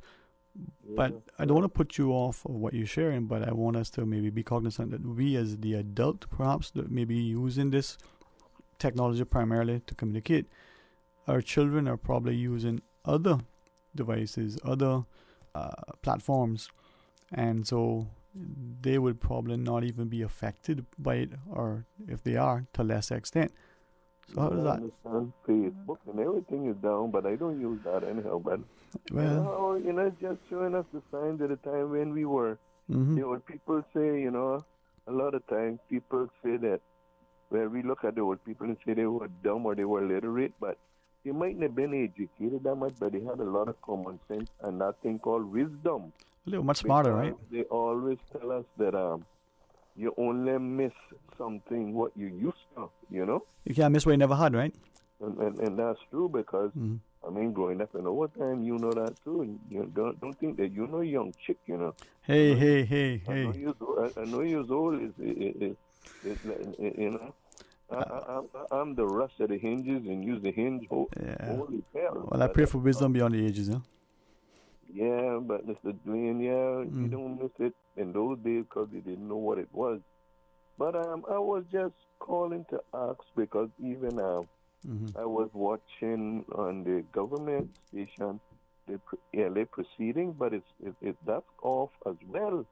I don't know if you can find out about that for me. Well, for us. Yeah, well, it was on earlier. It was also is being broadcast on Breeze FM 105.3. But they are on, I guess, lunch recess. They might come on after that, yeah. Right, they'll resume later. It's a press briefing on now, so it was on earlier. Yeah. Mr. Sterling, can you find out any more about the investigation that the state Cayman Airways was doing and their own investigation with the mishap with the person on the Jamaica flight that came in with the COVID? But I haven't heard anything more. So you expecting to hear anything of any value? Well, thanks for answering the question. That's good to know. Yeah. That was the question I was asked. You weren't. You weren't asking a rhetorical question, right? So. Yeah, that was the answer we're looking for. Yeah, and then old people say the case done. But the thing is, right, and I keep asking ourselves, and we're easily swayed by emotion, seemingly, and we're easily drawn into discussions of us and them. Even now, healthy versus unhealthy, those that get an injection and those that don't. And we're failing to look at each other with a sense of love, or put into place systems that are the best for everybody, or when something is breached or wrong, that there's a sense of accountability and responsibility. It doesn't necessarily have to be, that someone is punished, but it is something that is, put in place for protection, for provision, for whatever it is. But man, it seems that kisses go with favors. Yeah, and the thing with that, Mr. Sterling, you said an important word there just now, that thing called love. We take love in so much different forms, and it's only one love, and it goes right back to the good book. Do we show love, man? Neighbor. Love your neighbor, love one another, do for one another, help one another, be kind to one another, and we would have a better world. Right. But is that the challenge, sir? That we don't love ourselves, we don't like ourselves, we're uncomfortable in our own skins. For whatever reason, maybe we have become beat down by so much. We compare ourselves to the stupidness that we see online, right? And so without appreciating that, the reality, these people who are posting these things, that's not real. Their lives aren't what is portrayed in that seamless semblance of perfection. But when, very understandable. We got so much different forms of love, and that ain't love. It's only one love. For God so loved the world that He gave. Yeah. So that's the thing. If we had more love in the world for one another and less hatred, it would be a nice world. Because I remember when we were growing up, Cayman in those days, we had love for each other. You might have a little dry row, but it didn't last too long. Yeah, but you even qualify that, right? Let me ask though, how? Right, a man with your experience, right, and your wisdom, how would you say to us that we rekindle that love, that agape love that we have for ourselves and for our neighbors, for our families? That, well, before I ask something else, how would you suggest that we regain that love? How do we develop that love? How do we promote that love? Mr. Sterling, right now, the state of Cayman would be hard because the world in general has changed that word love, and we have people in our country that came from other parts of the world much bigger than ours, and they grew up on a different frame of love that we had in the Cayman Island, and to get that back, Mr. Sterling, that's going to be hard. Okay, but fair enough. Human being, we could start with each other, with our neighbor and our families. I know families in this island, sister not talking to brother, father not talking to father, mother, right here.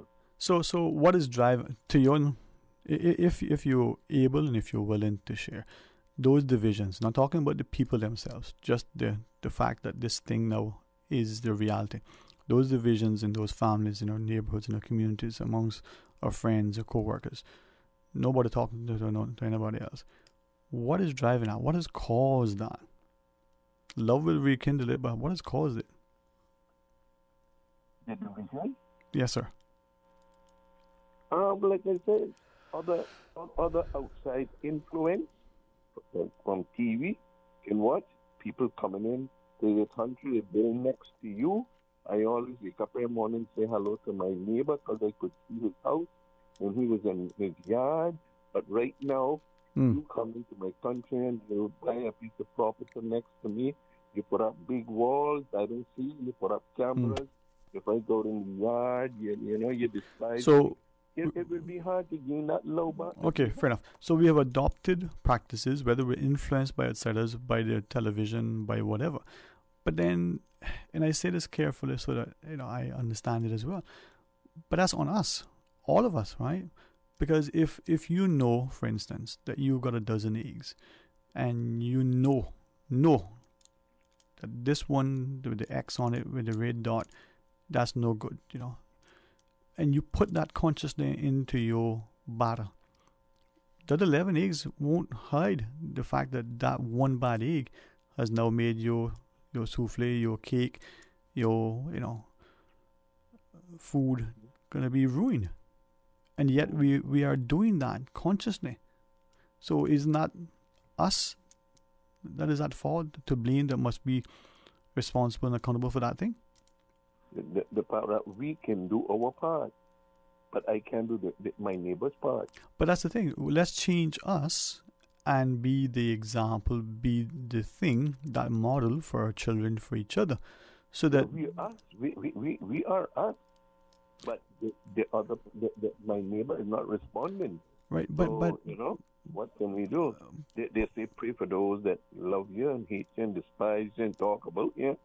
We do that. But what I'm saying, the other part, my neighbor, whoever they may be, right? No, whoever they may be, they have a resentment. Okay, fair enough. But if that's the case, right?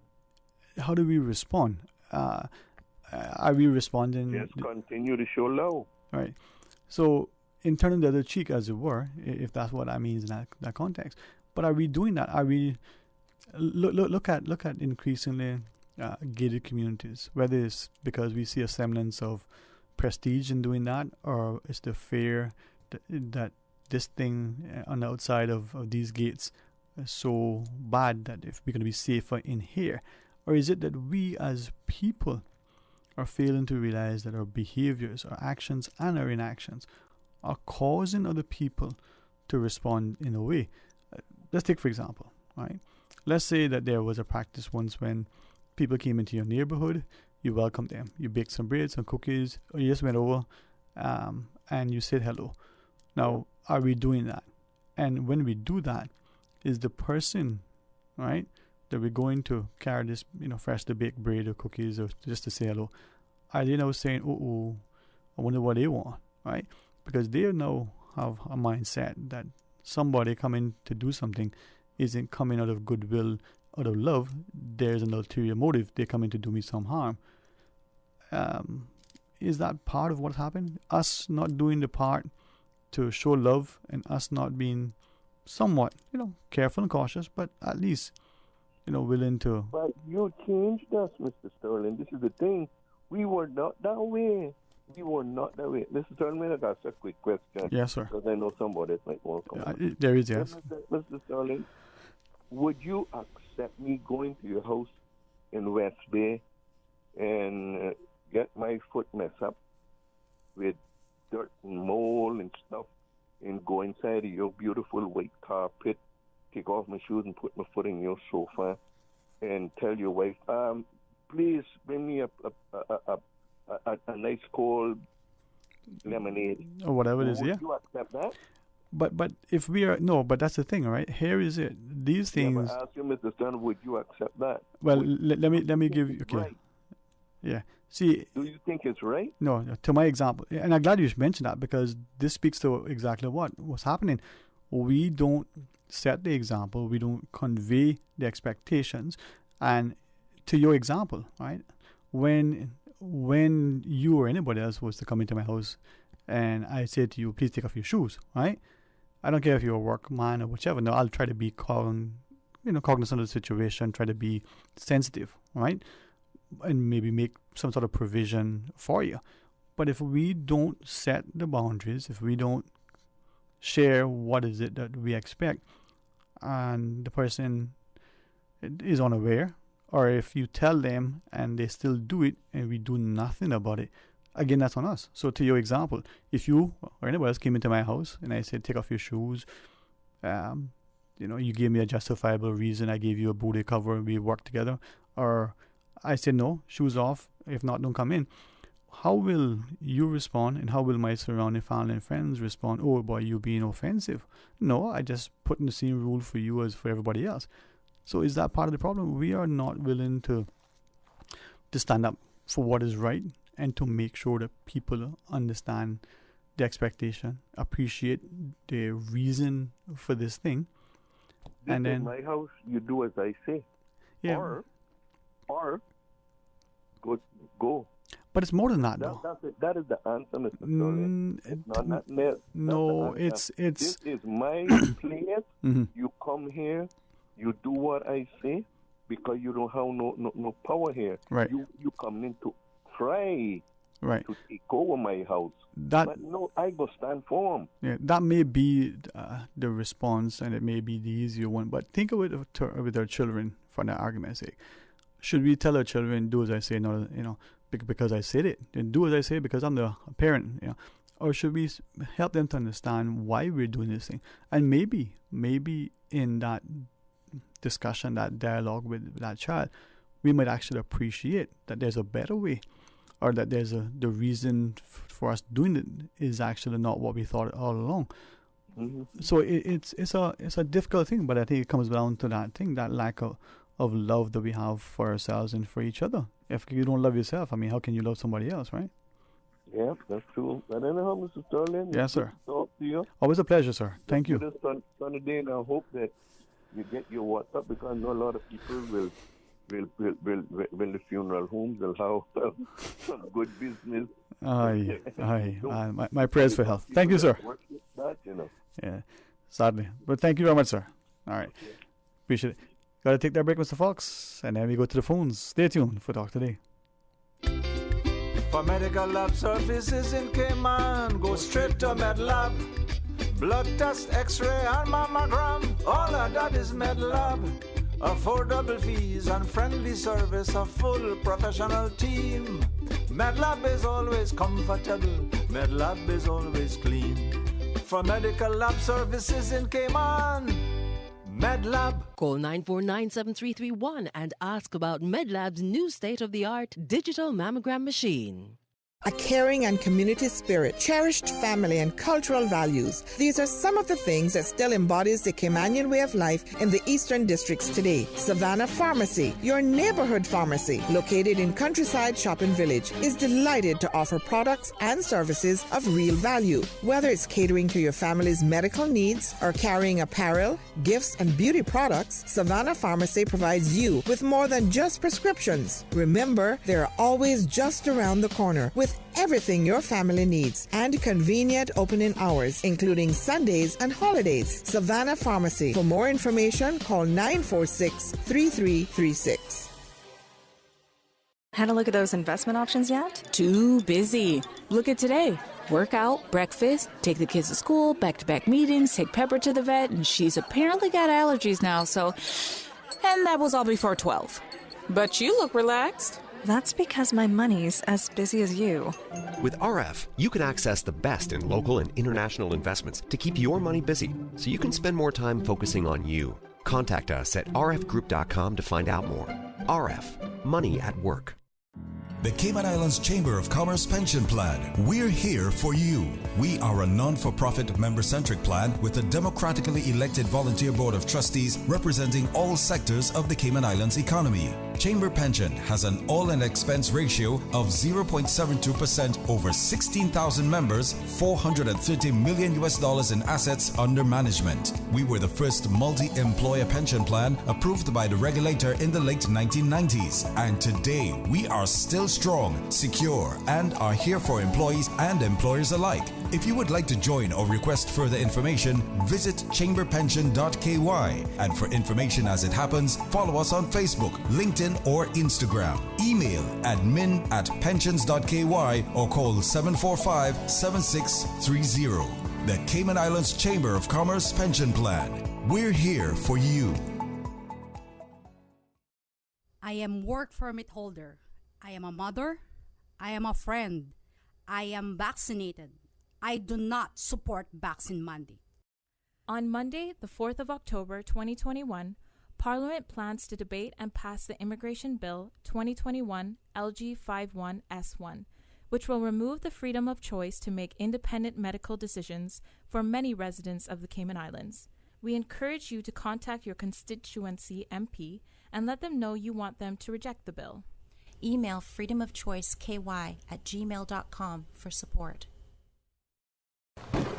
We are in the hurricane season, and knowing what to do after a hurricane can be as important as preparing for the storm. After the passage of a hurricane, seek medical attention if it is needed at hospitals and clinics for those persons who are injured. Do not touch power lines and cables that are down. They may be active. Report them to 911 or the utilities emergency hotlines. Broken tree limbs should be removed from around homes or buildings if possible. This hurricane information has been brought to you by Breeze FM and Radio Cayman.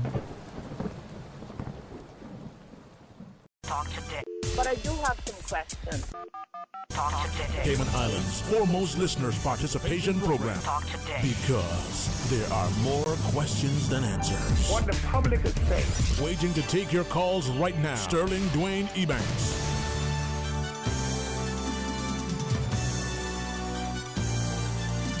Hey, good afternoon. Welcome back, and thank you for joining us. It is open line as we invite you to call 949-8037 or toll free at 1-800-534-8255. Let's go straight to the phones. Good afternoon. Welcome. Thanks for calling. Good afternoon, Doreen. How are you today? Blessed and very thankful. And yourself? I am the same. Blessed and very thankful that God opened my eyes to see another day. Amen. Amen. Doreen,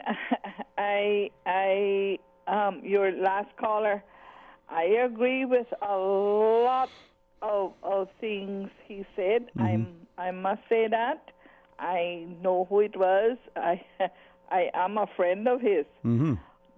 But we also have to remember, it's not always the foreign neighbor. Mm-hmm. Or the foreign person that is bringing in their own way of life, their own culture. It is us as well, because I've run across many many Cayman women younger than I, some my age, and thank God I've lived to see 69. And some of them pretend that they don't know what fish stew is. Some of them pretend that they don't know that we got beef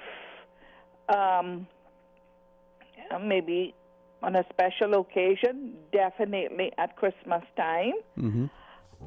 And some of them got their noses up, not like I said, some up in the air, and because they have a better job, they have a husband that makes a lot of money, and they bought a big house, or they bought a piece of land, put down a big house, and they are some of the ones that is putting walls, like I just repeated myself, some, because we cannot class everyone alike, so that's why I'm using some.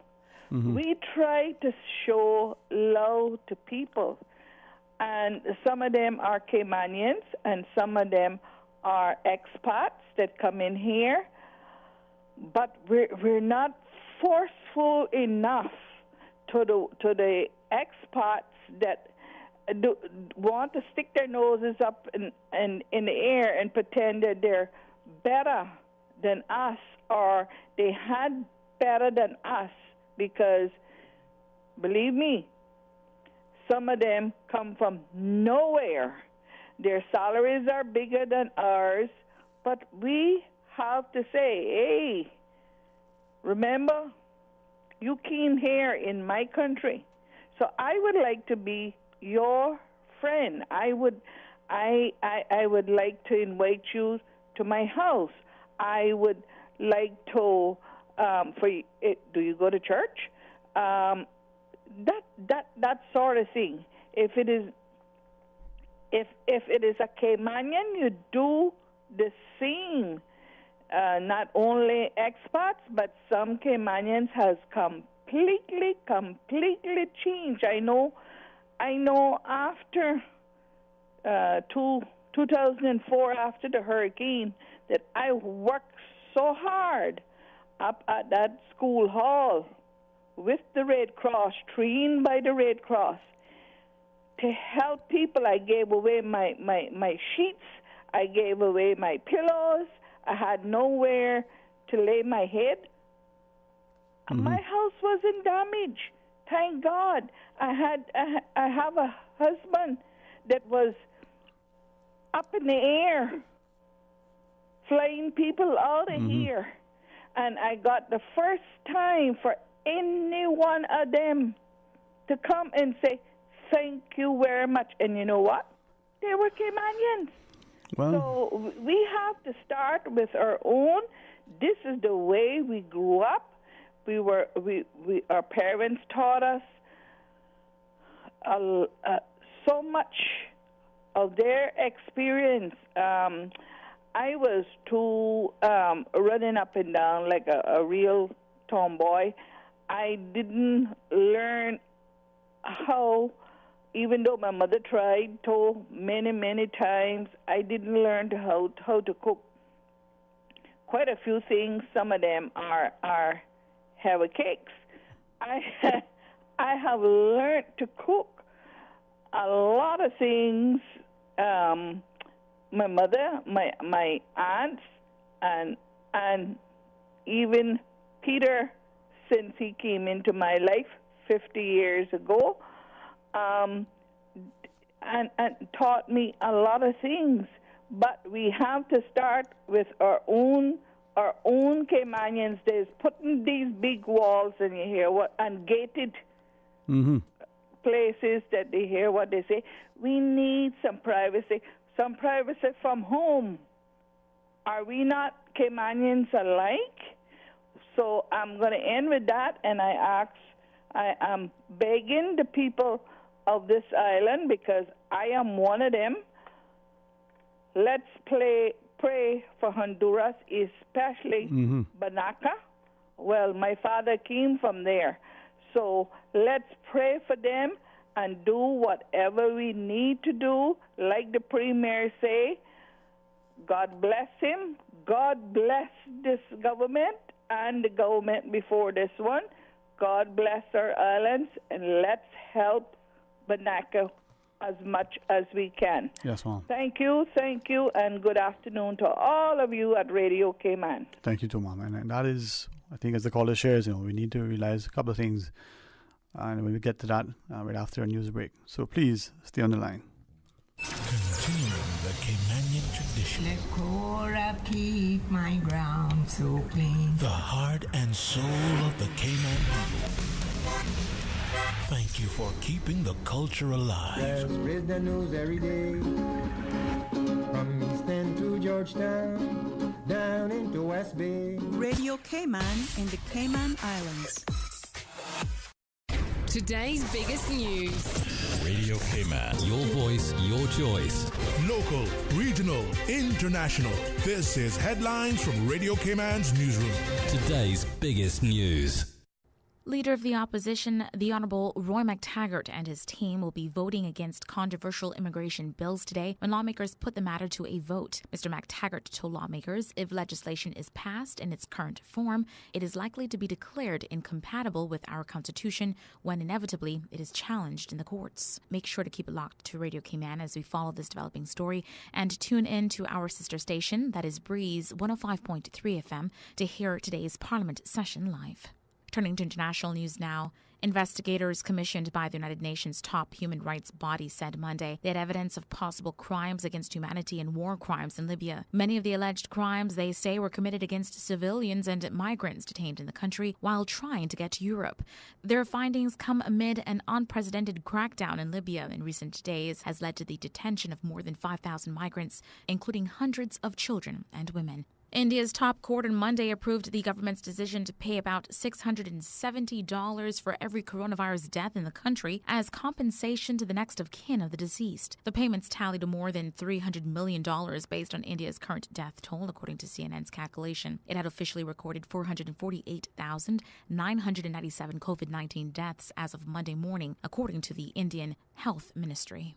And social media services, Facebook, WhatsApp, and Instagram have been hit by an outage lasting more than an hour. All three services are owned by Facebook and could not be accessed over the web or smartphone apps. Down Detector, which tracks outages, logged nearly 80,000 reports for WhatsApp and more than 50,000 for Facebook. Data from the website suggests the outage is affecting user accounts across the world. Those are your latest headlines here on Radio Cayman. I'm Shanda Gallego. For the latest in news and information, follow Radio Cayman on social media, Facebook, Instagram, Twitter. Download the Radio Cayman app or log on to our website, radiocayman.gov.ky. Talk today. But I do have some questions. Talk today. Cayman Islands' foremost listeners' participation program. Talk today. Because there are more questions than answers. What the public is saying. Waging to take your calls right now. Sterling Dwayne EBANKS.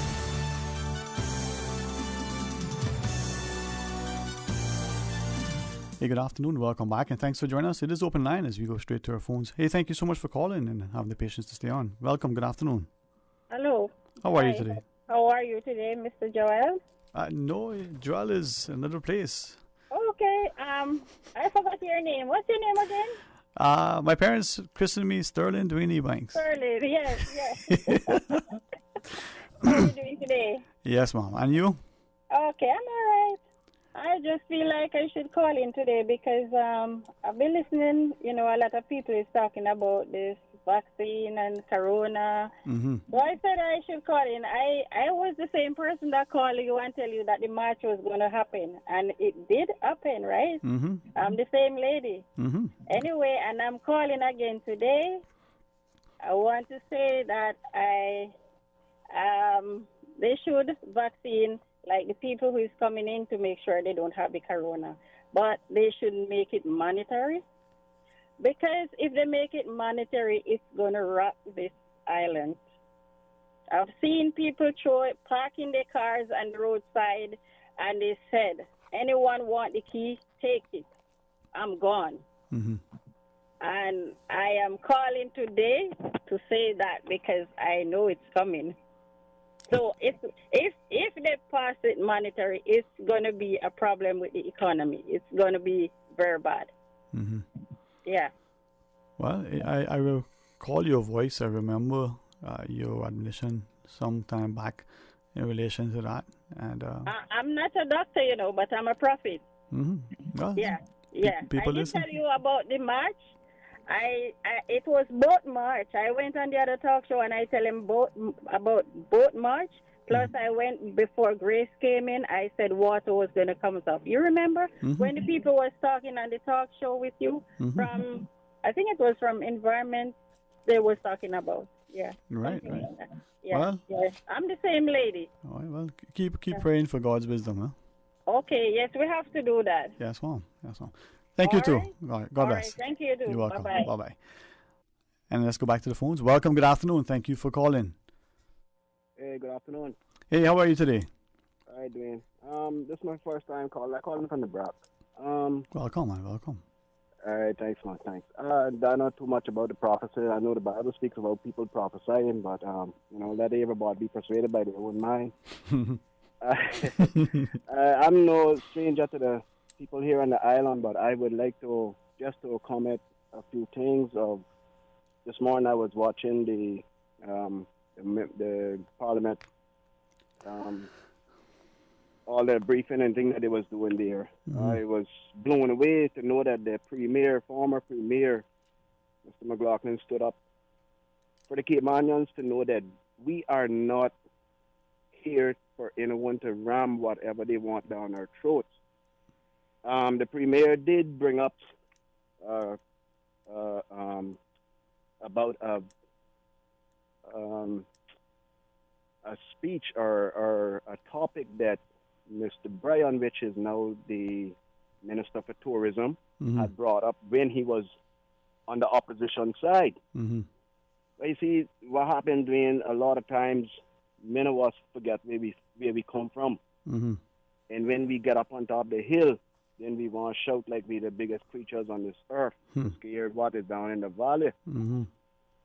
Our people are some of the, I wouldn't say, I don't want to use no word that would infringe on anyone, but we have to be some of the biggest cowards that ever faced this humanity of life today on this earth. And why I say that is, we all heard the saying that when we go to Rome, we do what the Romans do. Everybody that comes to our shores wants to do what Caymanians do. But we turn around and wants to do what they do. They're coming here. We don't. The thing about it is, with Caymanians, we have nowhere else to go. These people that come to our country have somewhere else to go.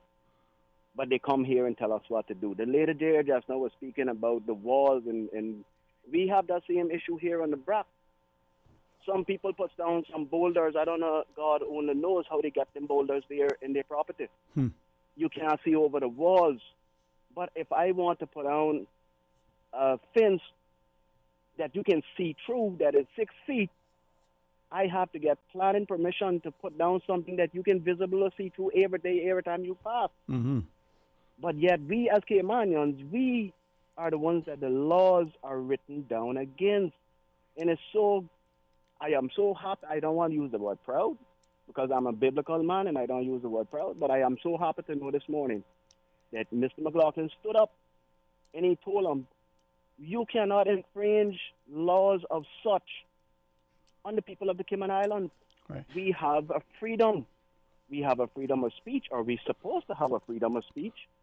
But imagine this government, not the former government, this new government wants to turn around and tell us that something must be mandated for us to put in our bodies, of which the people do not want to do.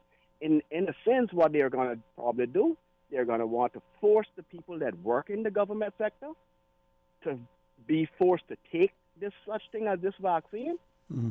And now they're proving that the vaccine is doing no better good than harm. Mm. So what is the point of what they're trying to mandate? What I am getting from it, because of new government, they want to show the old former government that they have the power, that they can do as they please. But I don't want one solution to what they're doing is when this country break out in a bad situation where nothing is going to matter, because once they open these borders, I watch on YouTube every day, and Carnival Cruise Line has one of the biggest blow-up you want to find on the internet regarding Grand Cayman reopening. You're talking about, what, 3 Carnival ships coming in there per week, and you were talking about, what, 7, maybe 10,000 people that are coming off of those ships, because remember now they're not at full capacity as what it used to be. Mm-hmm. I mean, right. You imagine our shores being packed with these people. Some of them are on those ships. They're not vaccinated, but they're coming shore in our country, allowing these people to come here. Because of what? Because of money? Because we know that our infrastructure relies on tourism. Yes, it does. But in a state, in a time as such, you got to tell me if government try to cut back on the rubbish that we in Cayman here seeing government spending money on, which relies on these departments issuing the workers vehicles to drive around all weekend, and they're wondering why the infrastructure of the island is falling, why are we spiraling down instead of going back up in our finances, because the government is spending money where they shouldn't. But then they turn around, they want to bring these people in, tell us we must take the vaccine to protect them that coming in so our country can keep flourishing. Which other country do these things and knowing that in a pandemic as such? A pandemic, this is a pandemic. This is not nothing like a season cold for the month of December.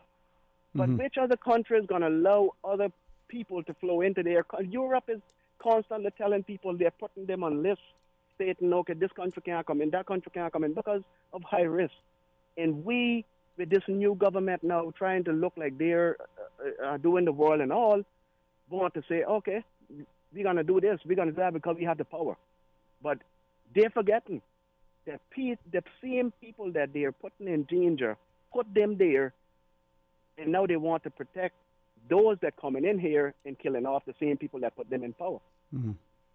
Now, Dwayne, I don't want to sound like I'm blabbering on, but the thing about it is our people tend, like I said from the beginning, they tend to forget where they came from, and they don't want to stop and say, you know something, we want to listen to the people. They want to do as they please. That is sad for our country. That is very sad for our country. So your advice to the politicians as well as to the people, the voters, what would that be?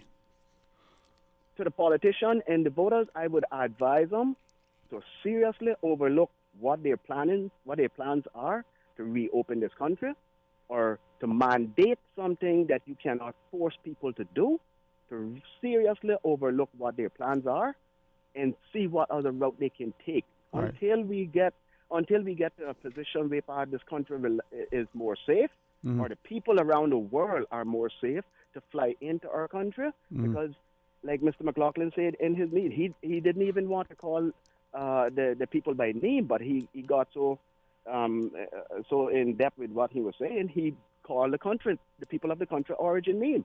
And these kind of things, if it's that we have to get to say, listen, these people are coming in our country. They don't care. The thing about it, they don't care whether they are vaccinated or not. We have the same problem here on Cayman Brac. Where they go to the shops, they don't want to wear masks. The Caymanians are trying to be safe. They don't care about us. So they just walk in a store without a mask. These people come to the country without a mask. They don't care about a vaccination. So why should we in the government need to stop and say, listen, let's put a hold. So rethink it. Rethink everything that we are doing. Okay. We need to limit these flights that come into the country from these other places that are ranked how high it is in COVID, to stop these flights and reconsider what they're doing. Because that lady that predicting riot, she needs to predict something else. I'm not discrediting what she's saying, but she needs to discredit. She needed to rethink something else. If this country open up with what they're allowing to come in here, Dwayne, I advise you when you go to work, You stay there till everybody get home, and then you drive home after. Because this place is going to be in a bad mess. Well, my prayers will be. I hear what you're saying, man, and I hope and pray that we remain that civil people. Hey, thanks very much for sharing your thoughts. Man, all right. So take care. Talk to you again. Take care, bro. All right. All right. Bye. All right. Couple of callers, I'm told. Got to take a break. If you are patient, please remain because I want to hear from you. Stay tuned. Explore your history. Explore your land. Explore your sister islands, the ultimate staycation experience. Your culture, your freedom, the land that time forgot isn't gone. It's your sister islands. Discover all that our sister islands have to offer. You see how hard it's raining? Yeah, and I don't have time to fight traffic and get my lunch from Subway. I have so much work to do. Why don't you order Subway by using the Let's Eat or Bento app? Save time, stay dry, and get your sandwich fast. I never thought of that. Great idea. I'm going to order now. Order me a veggie pizza while you're at it. And a cookie platter for the office. Too busy at work or home? Is the rainy weather stopping you from dining out? Order your favorite Subway sandwich, wrap, or pizza through the Let's Eat or Bento app with fast and reliable delivery. Subway, eat fresh. Busy. Feel like there's not just enough hours in the day. Savannah Pharmacy, service to make your life easier. Now you can WhatsApp your prescription order to 929-5045. And pickup is just around the corner with everything your family needs and convenient opening hours including Sundays and holidays. WhatsApp your prescription order to 929-5045. Savannah Pharmacy, wholesome values with modern conveniences. We think it's time you crossed over to a new vehicle. And with the 2021 Toyota Corolla Cross now at Vant Motors, you have plenty of reasons to make the switch. The crossover body and hybrid engine is a sleek design in a sturdy structure with a spacious interior that opens to extensive cargo space. Stuck in traffic? The high-performance self-charging hybrid system automatically switches between gas and electric vehicle mode, helping you lower both fuel costs and carbon emissions. The Corolla Cross has full LED lighting inside and out, an integrated display audio system with energy monitor, and a dual-zone climate control system to ensure comfort for all. Test drive the new 2021 Toyota Corolla Cross Hybrid today at Vant Motors, Walkers Road. Talk today. But I do have some questions. Talk today. Cayman Islands' foremost listeners participation program. Talk today. Because there are more questions than answers. What the public is saying. Waiting to take your calls right now. Sterling Dwayne EBANKS.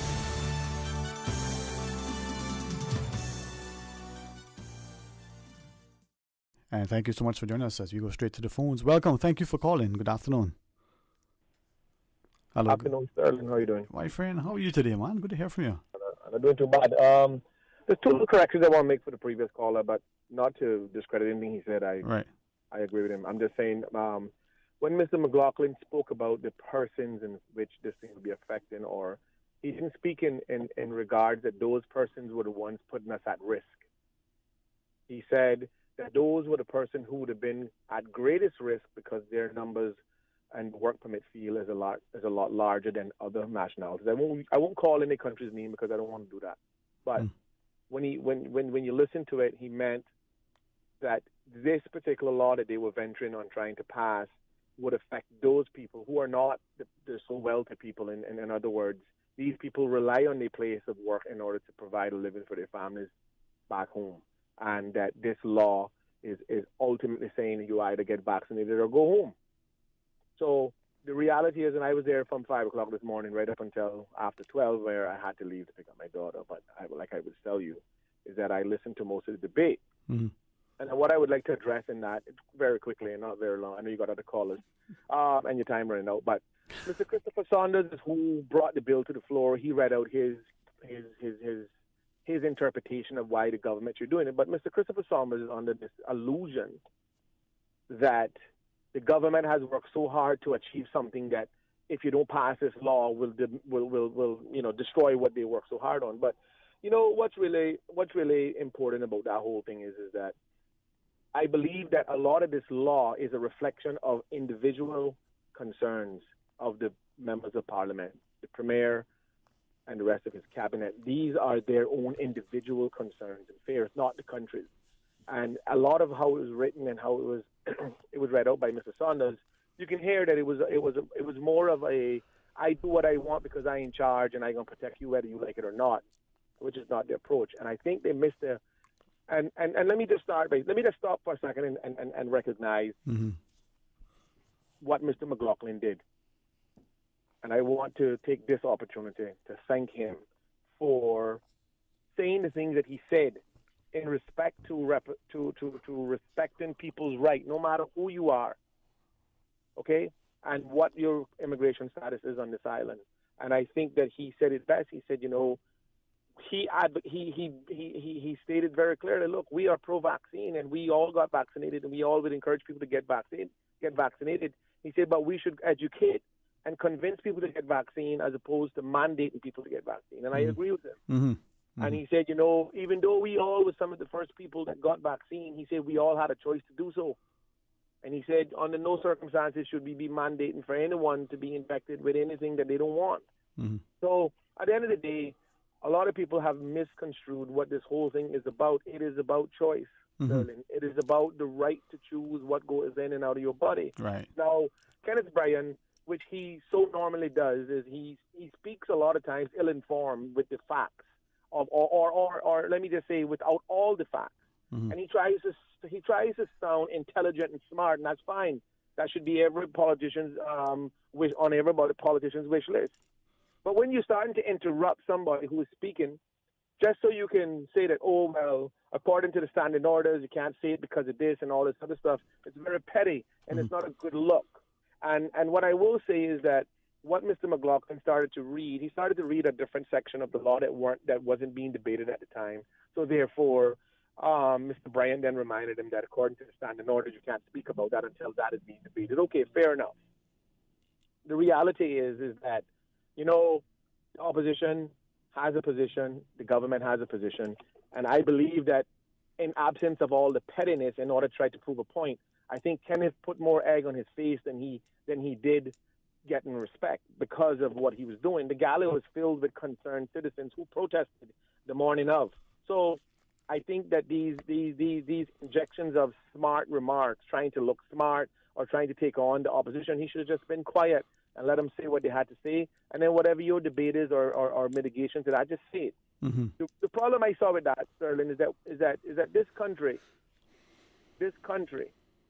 is borderline banana republic, because we have a sitting government who's taken the 28-day public consultation requirement and cut it to 10 days to fast track a law that is clearly not the consensus of the people.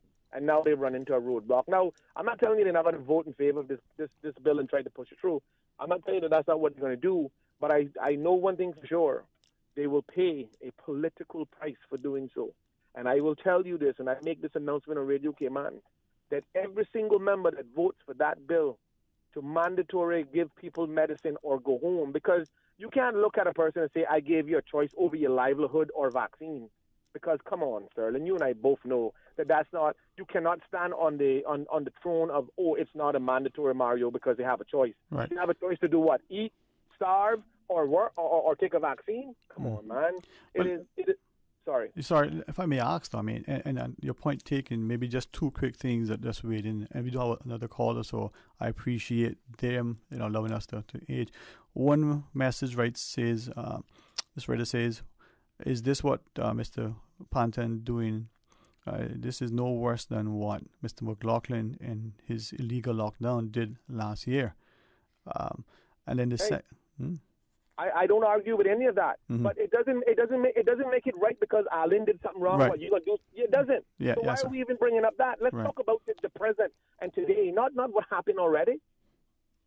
Let's talk about what's happening now. What? Because Arlen did something that we didn't agree with or we thought was unlawful, we should give Wayne a pass? Yeah, right. And then there's I hear you. And then the second thing, second message from the this is not WhatsApp, by the way. So the WhatsApps are still down. Seeing this other one says, well, what about those people who were pressured by their employers to take the vaccine, who given that same sort of choice? Can they now be compensated because the vaccine can be taken out of their bodies? Well, here's the thing, Sterling. I'll leave you with this point because I know you got callers, and I asked them to forgive me. I'll leave you with this point.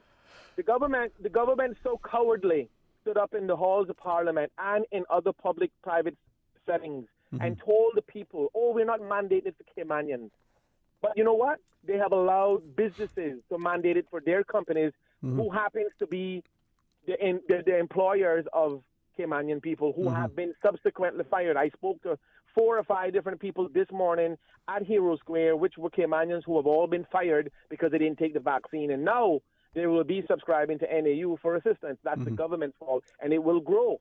The government needs to do what's right here, and they need to be in there debating legislation to prevent employers from mandating vaccines or go home. It's a pile of rubbish, and they know it, and they will pay the ultimate price, and that is political eviction. We will take them out of Parliament. We will make sure that they never sit another hour in the halls of Parliament. I'm telling you, we got 4 to 3 months to make sure that they pay for what they have done to this country and everybody in it. I'm tired of being railroaded. I'm tired of somebody telling me that they know what best for me. Listen, I need Mr. Christopher Saunders to go back to counting numbers. That's what he's good at. I am so offended by his position this morning to tell me that the great work he has done. Let me tell him something. The only reason this country is where it is today is because we've all been obedient. We've all been the people who said, okay, you guys doing this, let's do it. It's in the best interest of all of us. But let me tell you something. To the last caller's words, I disagree. I respectfully disagree. We can't keep these borders closed, assuming we're going to stay safe. We cannot run and hide from COVID. COVID is going to be a fixture in our lives that we have to learn to live and deal with, and we have to understand that sooner than later, because one of our only 2 pillars have been suffering a devastating blow, and it is not getting any better. And now these mandated laws for work permit holders and in the workplace is going to further put people out of jobs and put them in situations where they're not going to be able to provide for their families or themselves, and they're going to starve. The government should be absolutely ashamed of themselves, and I don't understand why they are even trying to force this, because they already got the 80% vaccination based on the 65,000 consensus. So they duped everybody and say, oh, let's get to 80%, we open the borders, and then all of a sudden you don't. Anyway, Sterling, I appreciate you taking my call, and I apologize to the other callers. I'll listen in. You have a good day. You too, man. Thank you for calling. And with that, let's go to the other line. Good afternoon. Welcome. Thanks for calling. Good afternoon. Afternoon. How are you? Right here. Good place to be. Good place to be. Best of the world. That's the heaven. It's heaven and then us. I was saying is a difference between mandatory lockdown and vaccination, because like you say, you put that in, you can't take that out. But we were being locked down because to keep us safe from the COVID, or to keep us, healthy and good and whatever. So, and when we were locked down, we didn't have the cases like how we have now, the community cases, So that's it showed that it was working. If we had to do it, we have to do it, we can do it. Wearing the mask, it was great. I'm vaccinated, not saying that, basically I should have got more educated with it, but I guess it's a rush thing. And then the other part going off was like, they was encouraged by MPs that they must come out and get a job, and then they fix it up nice and they say, get a job and come in and put your name or the card or whatever you got in the gambling box, and everybody have a chance to win a prize. And all those names that is in the box will be called by the HSA. All now and I get no call and expect my prize. All now and I got my prize, and I got 2 jobs. So I waiting on my prize. I know there's a lot of money going around, big money. So each one of us that got a job should have been getting something in our bank account, or even checks or something. So I still waiting on my prize. Boy, and that's why a lot of people came out in the crowd, because they heard this gambling thing. They could win this, they could win that. No, put your name in the box, and that's when the crowd came out. They came out floating up in the airport, But and then down that way, they had a long line down there. because they heard about this few people getting the COVID positive, you know. And so they decided they came out, but you know they still have a chance to, I guess, put their name in the box too, I guess, or they should have a chance to put their name in the box. But like you say, everybody have a choice. People have their right. People have freedom of speech. But you know how Cayman is. If you speak too much or speak up, they'll you know, be very bad to you, and your own people will do that to you. Your own people, your own Caymanian people, your own born and bred Caymanian. And if a foreigner comes here, they intend to have good intentions towards our Caymanian. Let me tell you something. Don't make them ugly ones from up the top. The high quarters ones get amongst that person, because they're going to destroy that person to destroy us too. So, because they won't continue to carry on with their ways, you know, it was select few, so you call it.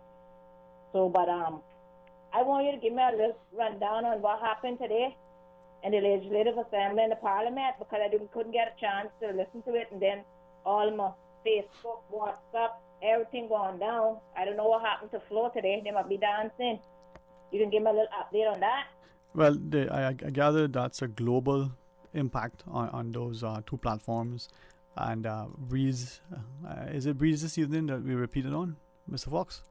Radio Cayman. It was on Breeze now, so 7 p.m. This evening after the hour-long news. Radio Cayman will have a rebroadcast of today's proceedings. So yeah, you can happily. But before I go to listen to it, because it already happened, you can tell me exactly what happened. Is it what happened? All the votes went through. They got what they wanted, or the government got what they wanted, or how this is gonna stand still and then I show what happening, or they smell the rat, or what happened?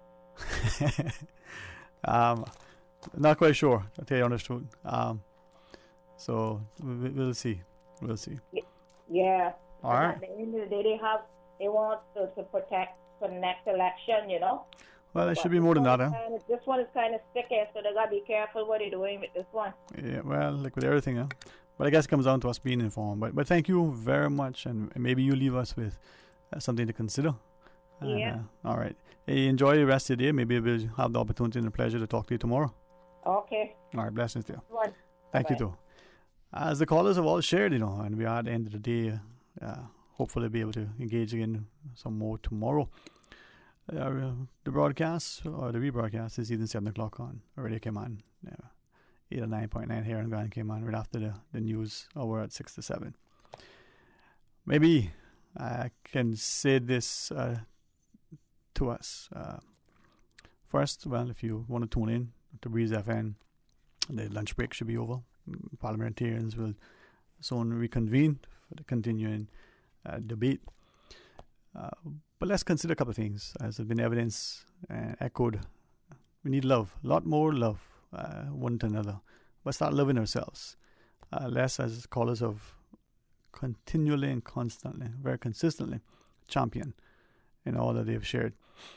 The success is because of the civility of our people, and hopefully the sobriety, as well as the very, very sensible approach of our leadership in putting forward good policies.